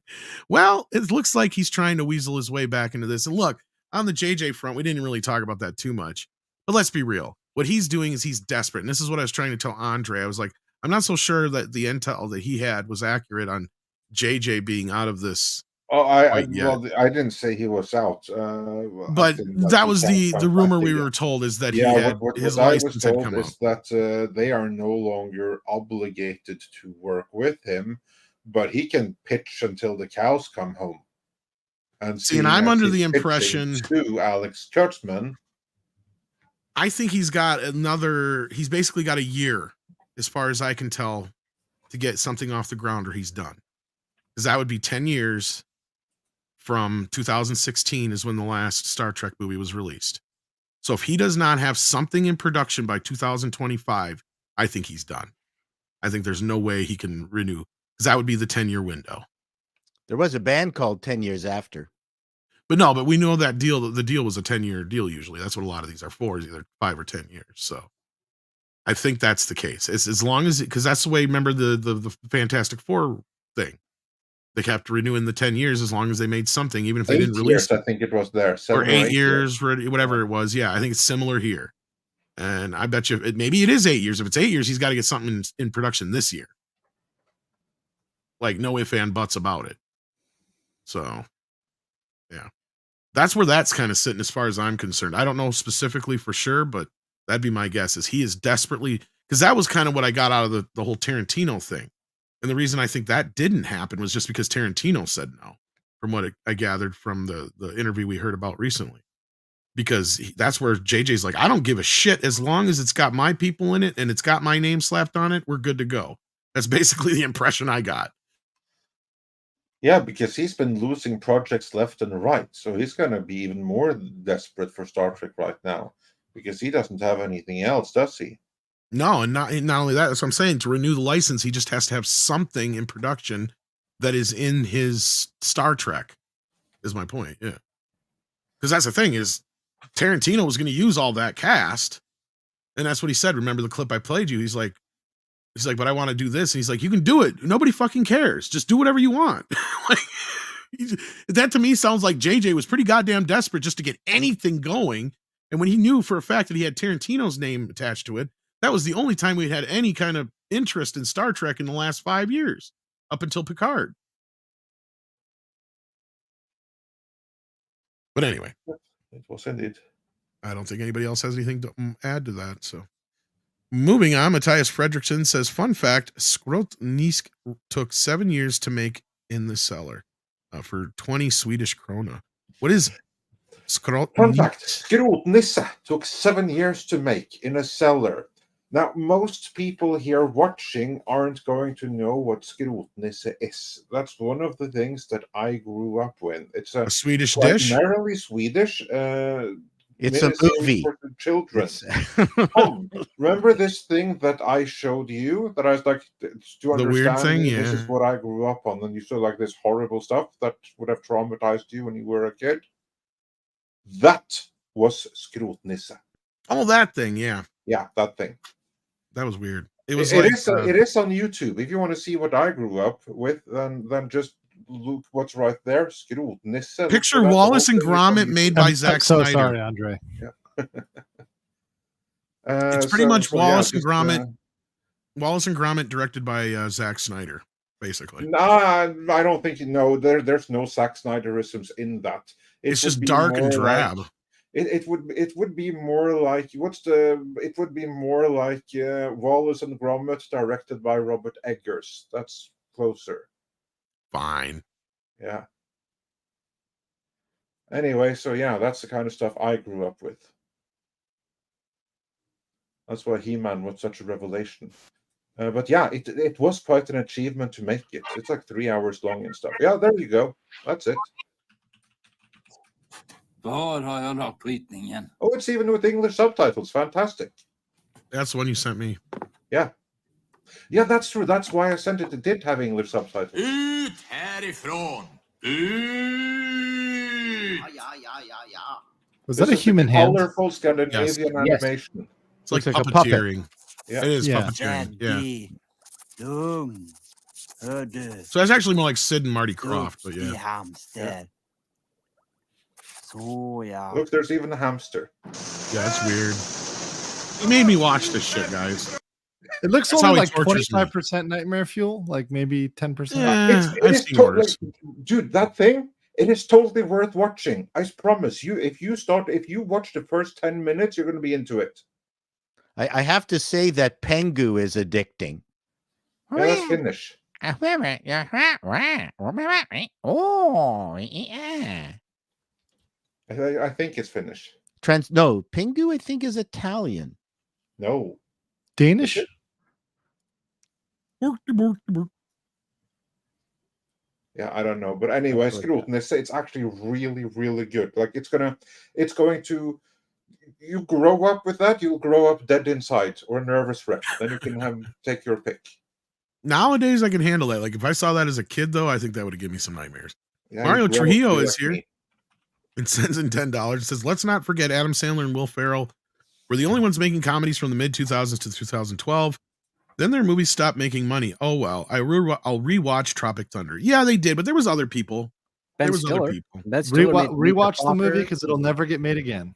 Yeah. Switzerland.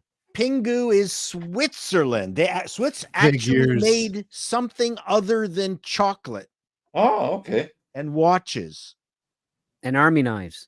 And taking gold from Nazis. Yeah. Wow. This is Swiss. There we go. With Italian voices. There was a time when Kevin Smith was very funny too. Yeah. I love Pingu. Hollywood Apocalypse sends another 14 South African rands and says, what's up with Paramount censorship of Shatner? Yeah, I noticed that. I don't know this story. What is it? What did they do? Shatner and Paramount don't get along very well, I guess. Well, how do they don't know if it's Paramount or if it's Secret Hideout's advertising wing of their Star Trek shows to Paramount. That's different. Yeah, it's probably Yeah. that's the issue. But I either think it's the way, latter. Yeah. in all kinds of promotional material for Star Trek, where you have like all of the captains, Yeah, they and never all include of the Shat. best of Yeah. like 40 years of Star Trek. Captain Kirk, Shatner's Captain Kirk, is strategically missing. Yeah. You have Leonard Nimoy Spock. You have Uhura. Wow. You have the dude from Enterprise, like Scott Bakula. You of course have Cisco, but you don't have Kirk. He is suspiciously absent from all of it. He was just too problematic, I guess. Yeah, there was that last advertising advertising spread with all these Star Trek characters, and Schatz was missing. Yeah. Of all the people. What unbelievable goal. What tiny childlike mind. Another reason could be because he's still alive, so they have to pay him probably more for his likeness than they do Nimoy. Maybe. But he points it out every time, or somebody points it out to him, and he's like, well, of course they treat me this way. That's why I won't come back. Yep. In so many words, usually. But so this is not a new thing that has blown up. No. Okay. No, it's the same old. It's just he commented on it again because he was asked to, or it was brought to his attention again, which he basically said, "Yeah, same old, same old." Yep. Mr. Tickle Trunk sends in another Canadian $2 and says, Keith David is Hordak. That's right. I forgot about that. And Shatner has trailer lines. Yeah, I thought that was his voice of the trailer. Somebody brought up in the chat, maybe he is playing Gwildor. I could see that, but I don't see him doing it in Shatner voice because Gwildor don't sound anything like Shatner.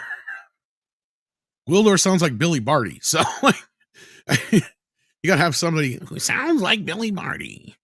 That's, I don't know. Shatner can't do voices like that. Yeah. Shatner just does one voice. Shatner. But he does it well. Yeah. I mean, when you want Shatner type voice, then you get Shatner. That's all there is to it. What was that cop show he was on? TJ Hooker? TJ Hooker. That's right. That's what I loved about the Showtime movie with Eddie Murphy and Robert De Niro, because he kept referring to William Shatner as TJ Hooker. He played more episodes as TJ Hooker than he did as Kirk. No, I know, but in the scene where he's trying to teach him how to go over the car and shit, he just kept calling him TJ Hooker instead of William Shatner, because he's playing William Shatner, but like, yeah, Dana Carvey is on dispatch. Have you found your way on top of the hood of the car? Have you seen? He was in that show with Doug McClure, really briefly, a Western. It was a terrible Barnaby Bay or something. I can't remember what it was. Just a terrible Western show. Nobody else must remember Showtime. That was actually a pretty decent comedy during the age of, the Will Ferrell, Adam Sandler movies. It was Robert De Niro and Eddie Murphy. Robert De Niro's a real cop. Eddie Murphy is a movie star who's going to play a cop, so he's tagging along with Robert De Niro. But they have the scene with William Shatner where he's trying to teach them how to be cops because they're doing it for a reality show. So Robert De Niro's like, I am a cop or whatever. He's like, not a TV cop. It's actually pretty funny if you haven't seen it. It's kind of a lost movie, it feels like. Nobody else has heard of it. But all right. Moving on, we got DCB Titan here who says, what about indigenous magical person, or IMP? Ooh, I like that too. Imp. Yeah. Yeah. Now we're cooking. And before we move on, we are losing Mr. Chato. Oh, well, let's see if he's got any super chats here. This is what happens when 6 isn't here. I'm so far behind on everything. You just get lost in your work, Tom. I do. I don't see any specifically for you. Nope. So, what do you got going on? Nothing. I'm just, cranking out stuff, slowing it down, actually. I'm not going to do 6 videos a week anymore. Well, you're getting old. I am. And I don't need the money. So, I'm doing them as they come along. Lots of good, appalling news stories around. They just don't stop coming. I can't stop that. My video right now is very popular. Just a gobbledygook video, my continuing saga of presenting dumb young things to the public at large for your own amusement and entertainment. So please watch that and have a wonderful weekend, everybody. Oh, hello. Mr. Tickle Trunk sends in a Canadian toonie and says Paul just Chato. says Paul Chato. Nothing else. No, that's all you need. Like Metallica said, nothing else matters. I've been listening to a lot of Metallica lately. And then he says, run, Paul, just run. That's probably good another advice. $2. And I've been listening to a lot of Earth, Wind, and Fire. So good for you. Yeah, I love this stuff. Thank you very much. I'm glad everyone. you discovered Highlander last week as well. Finally. Yeah, I discovered Highlander. That's. I'm curious what your next week movie is going to be. I make predictions sometimes. And of what it is. I've never been right. Well, it's. I mean, I'm trying to dive in and watch things that I've never watched before, but have been kind of on my bucket list. Right. So I've been trying to do that. No, I was glad you got RoboCop in there too, because that's like one of my favorites. Well, yeah. I mean, what's nice about Tubi is you go, oh, wow. Oh my God. I haven't seen that movie in like decades. Okay, I'm going to watch that. Quite frankly, I hadn't seen The Last Crusade, the Indiana Jones one, except for in the theater. I hadn't watched it since. And so I watched that again and just thoroughly enjoyed myself. Yeah, it's a good one. It's just fun. I mean, people having fun in movies, knowing that, well, that's not particularly real, but who cares? It's within the limit of credulity. So let's have some fun with it. It's such a joyous movie to watch. Anyway, so thank you for being here. Thanks. Always. We'll see you hopefully on Monday, everyone. Yeah, that's the plan. Indeed. Take care. Take care, Paul. Take care. We got Pilgrim Media who says JJ Soyboy making Star Trek very disconcerting. Yeah, if it happens, it's certainly not great. Yeah. I wouldn't put money on it. It's not the first Vegas time are not we get good. a JJ Trek announcement, is it? And we're our annual announcement. Yeah. Actually, it happens like every 4 to 6 months, but it's once a quarter, essentially. Sometimes. Well, they didn't do it this one because we had the writer's strike. So that's true. I'm gonna say, yeah, it seems to be more like a 6-month thing, but yeah. We may get like 1 or 2 more this year. Then you never know. Dark King has been a member for 33 months. Says had to replace my AV receiver this month. Oh no super chats for me for a while. Totally understandable. Does Script Doctor work on stage play scripts? A friend is learning to write them, and I sent him to Script Doctor's Patreon. Well, do you? Yes, I do. I haven't done much stage play work in good 8 years or so, but I am very familiar with the format and the craft and the structure. So if they are looking to get into that, they can reach out to me on the Script Doctor Patreon or DM me on Twitter at Script Doctor PhD. I'll be happy to shepherd them as best I can. There you go. And then Sergeant Point Blank sends in $10 and says exactly what I was thinking this Top Gun 3 could be, if they're not careful. Top Gun 3 versus ID4 aliens. Exactly. That's what I'm afraid of. Is something turning out that bad. And then Patrick Robinson sends in $9.99 and says, I heard the director of Hellraiser reboot is remaking The Blob. You are correct, sir. Not excited. Hellraiser sucked, and the 80s Blob remake was perfect. We talked about this the other night on Midnight's Edge After Dark, which is a separate channel, kids. If you have not checked it out yet, please do, because we do a late show every Tuesday and Thursday.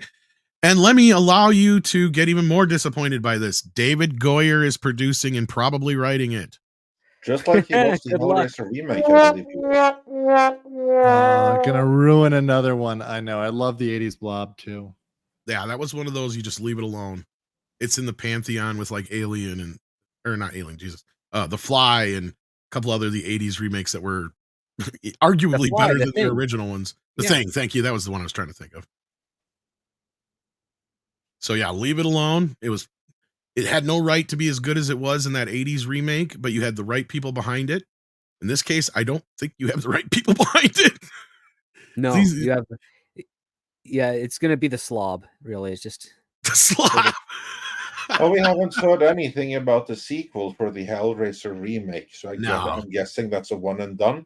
I think so. I don't think it got that much. I don't even know if did they even get the DVD out of it that we're supposed to release. I don't. Well, actually, it got the DVD release in the UK and nowhere else. No Blu-ray release anywhere. It remains like a Hulu exclusive, which is a big mistake because that's how you don't monetize it.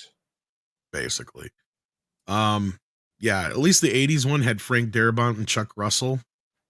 The guy who helped remake Hellraiser and David S. Goyer are not even nearly that quality of caliber, or caliber of quality, I mean.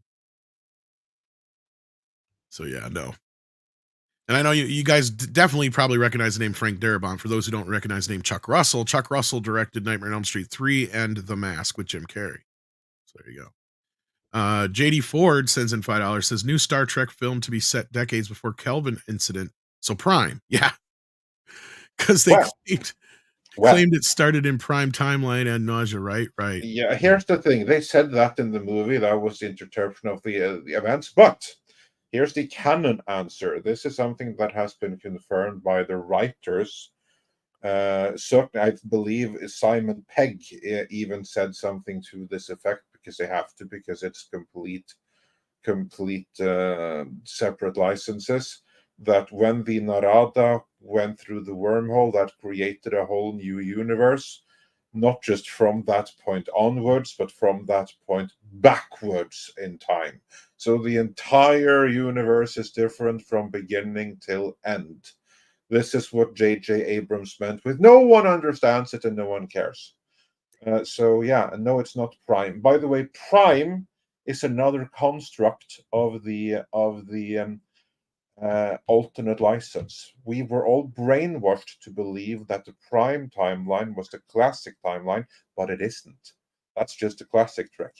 No, the Prime timeline is the Discovery timeline. That's right. It's always Discovery timeline. So if they set a prequel 10 years before or decades before the events of 09, it's happening in the Discovery timeline. In the Discovery timeline that we're seeing now, that's operated by Secret Hideout. Yeah. Yep. And they confirmed this. I used to have a video. I don't have it up in my thing anymore to where I can play it, but where they finally confirmed that, yeah, they have to be basically like 25% different because it's a different license. Yes, which causes a lot of controversy because there's now 2 Star Trek LLC properties out there in existence. Technically 3 if you count Kurtzman, but that's where the Kurtzman JJ line blurs. Well, Kurtzman JJ kind of share a contract, which and that one's also messy too. So it's very weird.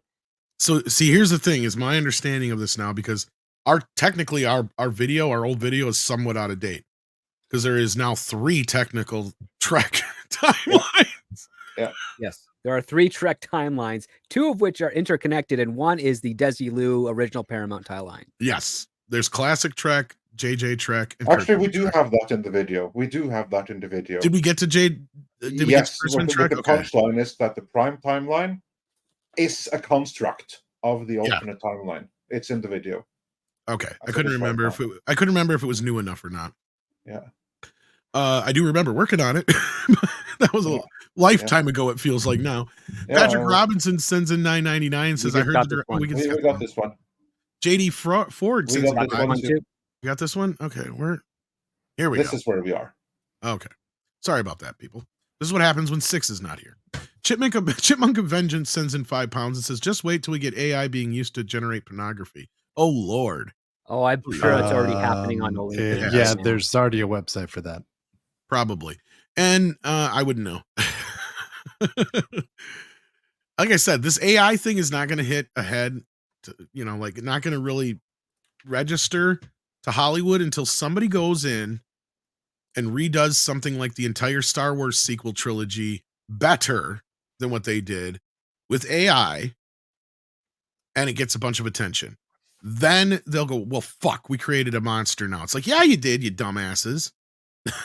So that's when people are going to finally take note and they're going to go, okay, we need to make some rules.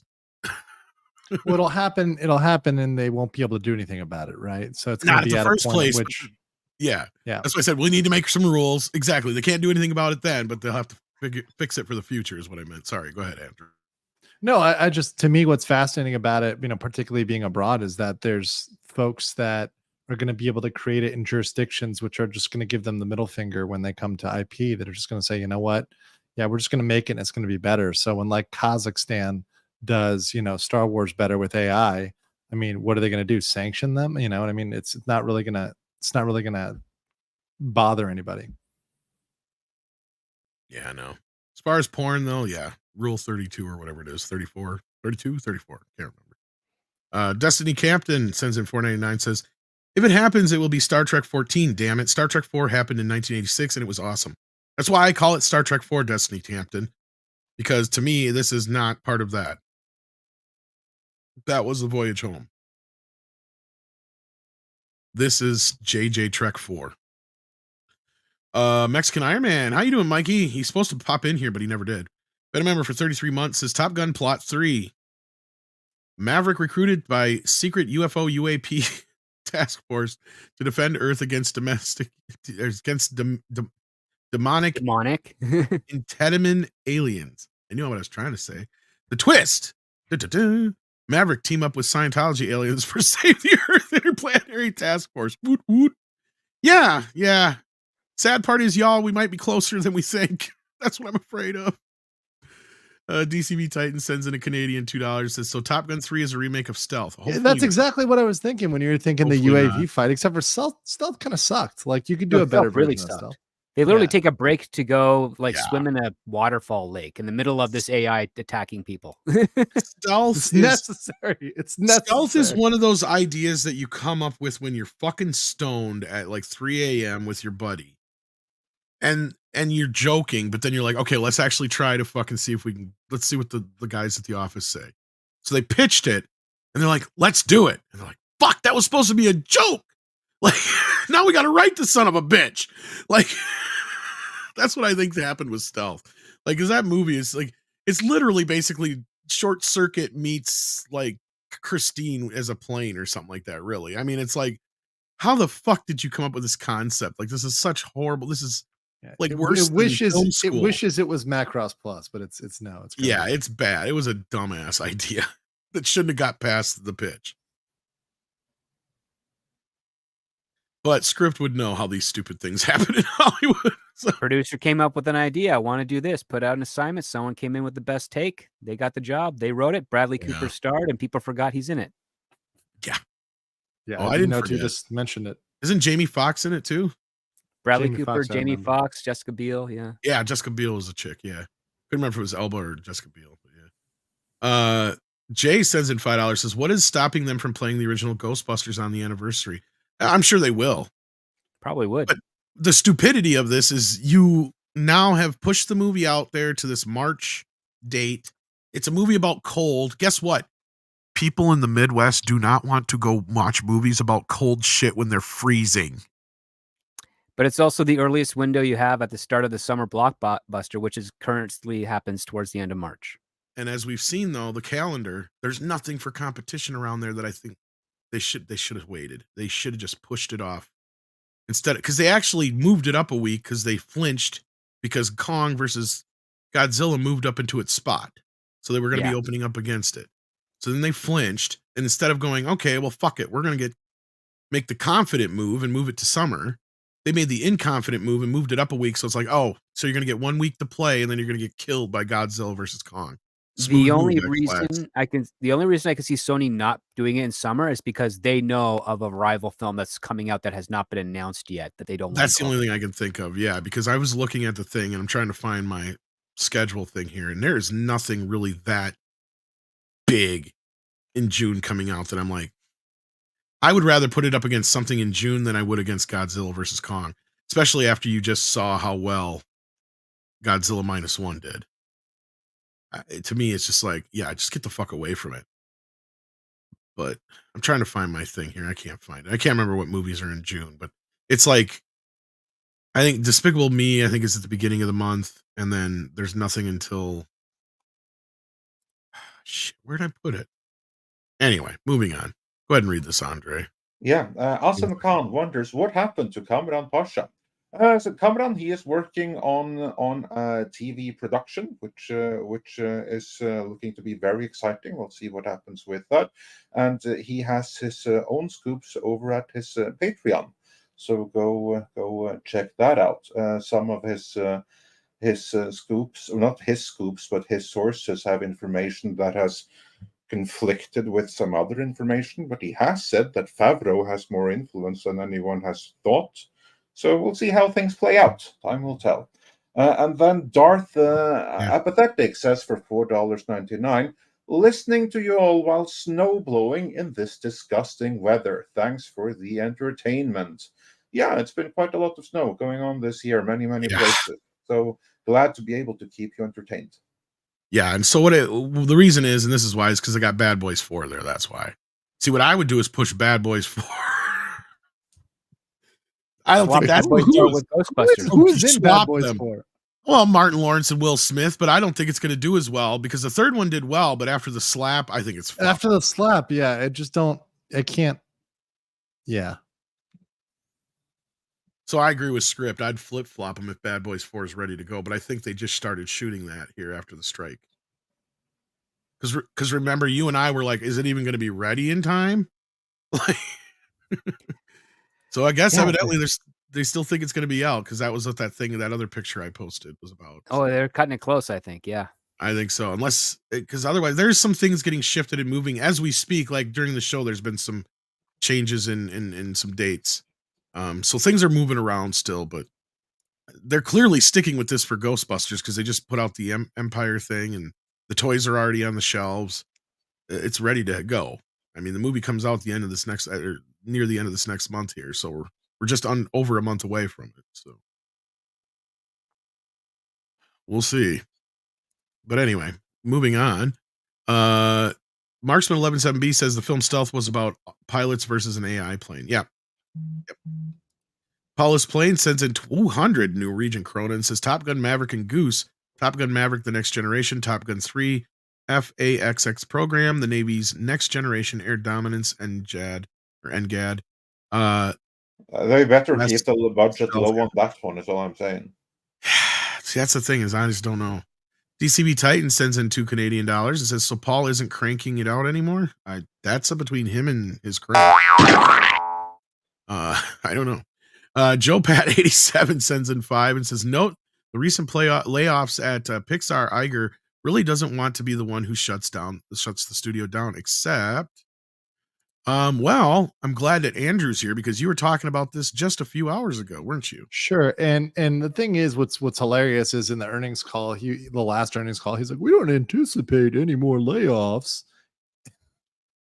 It's like that week, 1 month later, they're announcing the Pixar layoffs. So, I mean, I think it's going to be pretty significant. But I mean, as you guys see from the schedule, I mean, what do they have? They have Inside Out 2 and they have Elio, and the performance of Pixar over the last 5 years certainly doesn't merit the size of their team, I'd imagine. I mean, their team, I think, is at 1,300, and they anticipate cutting it down below 1,000, at or below 1,000. So, I mean, based on how they've been performing, I think it's certainly merited. But we'll see how they actually execute it. I was talking about the WARN Act a little bit earlier, and they'll have to give 60 days notification because it's a fairly large layoff. But it's definitely going to be a major cut. So hopefully there's going to be many more cuts at Disney because if anything, they're too bloated and they don't have enough talent among that bloat. Right. And I don't know what they were thinking coming off of the strike and everything else. And with this production schedule that they have coming up, like where they were going to find the cash. But certainly when you're trying to justify the existence of your operational unit, Pixar has a sorry excuse. I mean, Elemental and Turning Red, Lightyear. It's very redundant with Disney now, especially ever since Lasseter did take over both departments and they became practically interchangeable at that point. And the key here is the positions they've said they're going to cut, which was the latest news, was they're going to cut primarily from the Disney Plus segment. So it seems there probably is a lot of overlap there in jobs at Pixar that were tasked specifically for Disney Plus, and then probably at the evil Disney corporate headquarters where they have probably overlapping positions. So maybe there's some efficiency, God forbid, that they're trying to find there at Disney. Interesting. Well, thank you for that insight, Andrew, and I'm glad you were here because I hadn't really gotten a chance to check into it yet, so I didn't know too much about it. But not surprised that the layoffs are part of this because how else are you going to save money, as we were talking about? I mean, he needs $2 billion. He said $2 billion. So I mean, there's nothing else to cut other than jobs at this point. Exactly, other than selling something. Yeah. Fletcho McTaggy sends in 10 Canadian dollars and says, we just passed the Napster phase of AI where the ramifications are only now being understood. Before that led to a generation of online piracy and eventually the streaming era. Yeah, but this is a different animal, Fletcho. And I get where you're coming from, and this is a good comparison to a point. But yeah, Andrew, legally, I mean, are we entering kind of a new phase of well, I mean, the the law is the slowest thing to, this law is the last thing to catch up. Like, it is literally the last thing to catch up. I mean, these people are still struggling to understand the internet. I mean, the precedent I mean, I'm not even joking. This isn't me being facetious. They're finally able to come up with good decisions regarding just the internet, and judges have finally been able to kind of understand it and get it. But we throw AI into the mix, and they're going to be far beyond. The law is going to be beyond it. And certainly it's going to develop faster than the ability of the law to catch up. Yeah, I was going to say, until damages start hitting into the tens of millions of dollars, will the law be able to catch up at a pace? But even then, it's still going to be too slow. Okay, well, but go ahead, Tom. I was just going to say, I was going to throw a scenario at you, like, because we had the George Carlin one earlier, which we kind of did already cover. Let's cover something more like a criminal case situation or something. What if all of a sudden you have an audio recording and the person's like, oh, that ain't me, that's AI. Now you have that ramification added into this mix. Like, the law is going to have to catch up at some point, don't you think? Well, of course, yeah, because it's going to lead to false accusations. I mean, it's already possible. I mean, you can see it happens with famous people and politicians. They've already got them making statements. I mean, you can go find TikToks of the presidents playing video games. So you can have like Trump, Biden, Bush, like playing Fortnite and stuff. But you can easily use that to fabricate something. All you need is I think at this point you need something like 30 minutes of audio of their voice just saying, random things, whatever, and you can clone it. But that threshold's going to go down soon enough. They'll just need a minute. Give one example of that. That's happened already. Actor Mark Ruffalo, that idiot, like shortly after this thing with Epstein, right?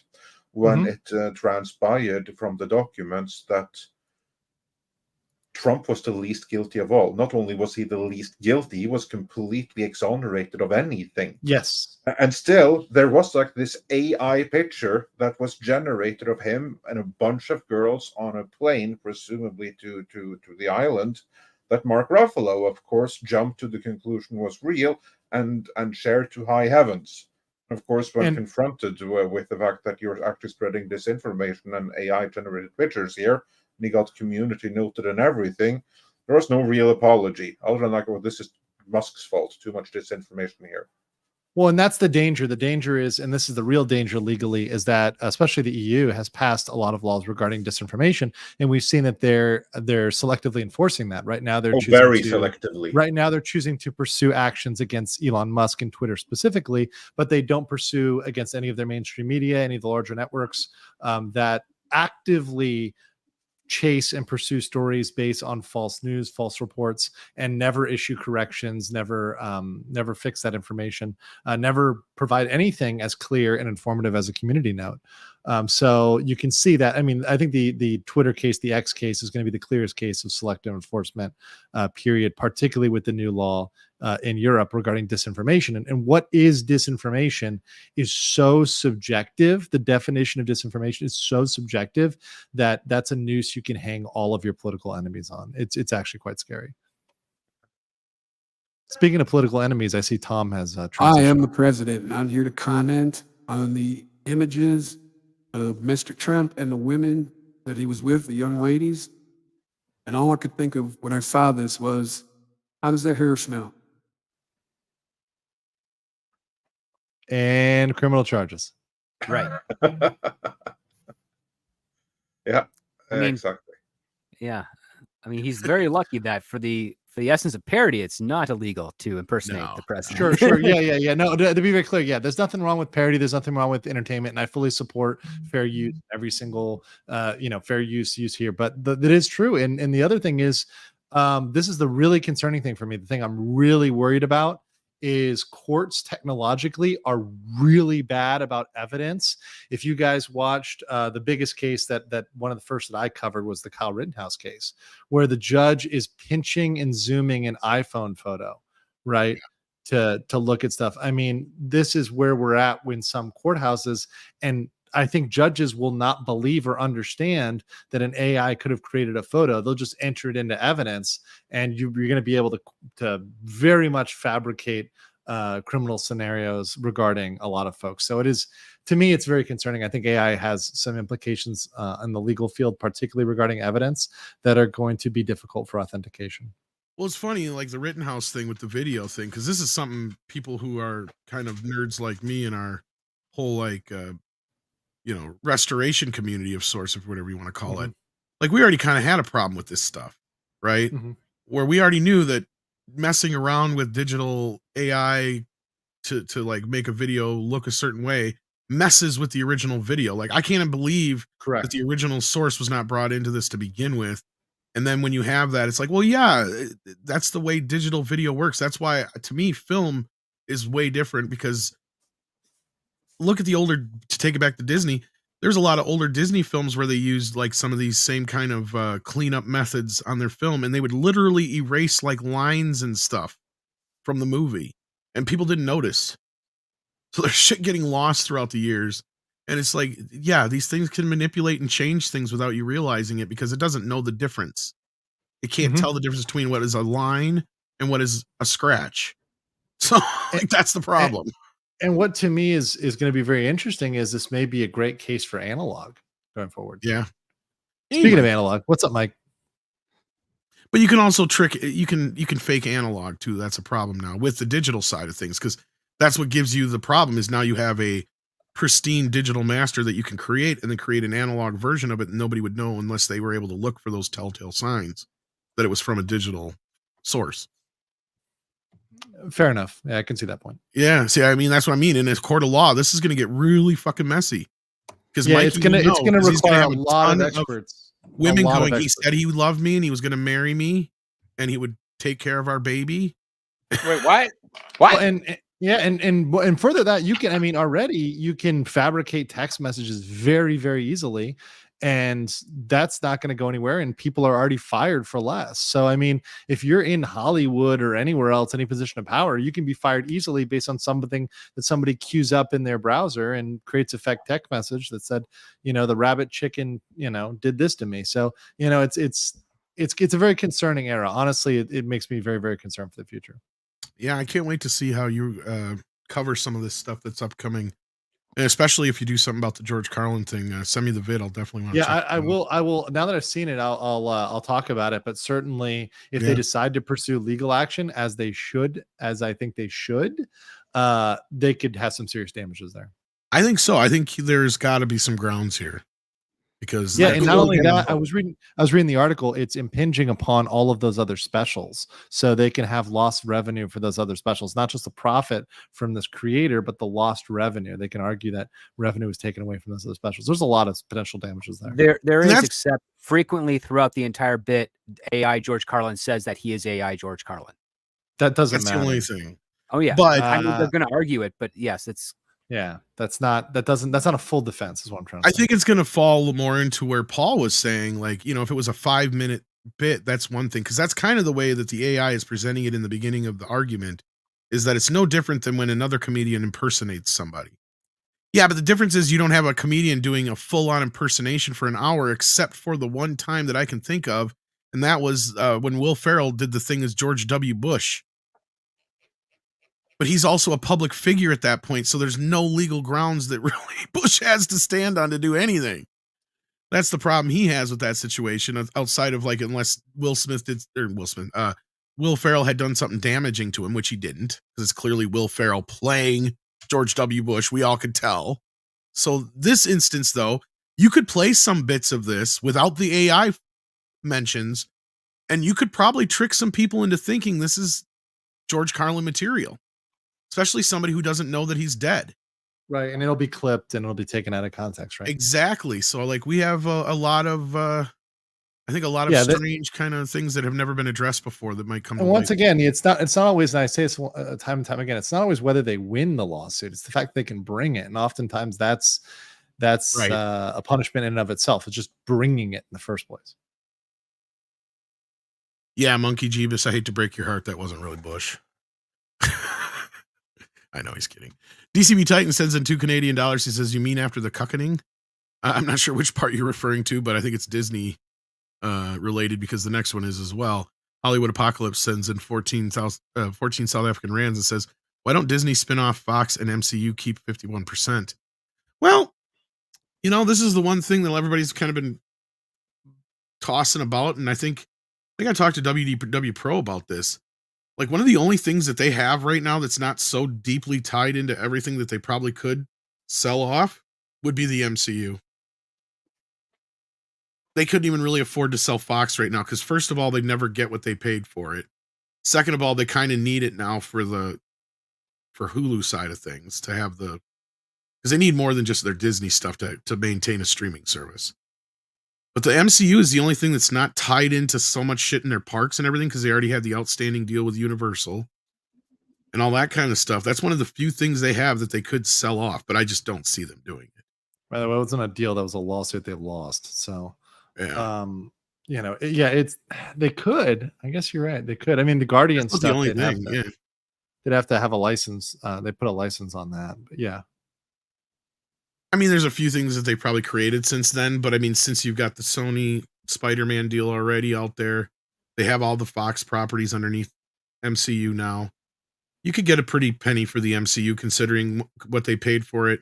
Even in its worst state that it's in right now, it's still probably worth 2-3 times what they paid for it with all those movies involved. Because that's the thing, you'd have to sell the whole kit and caboodle.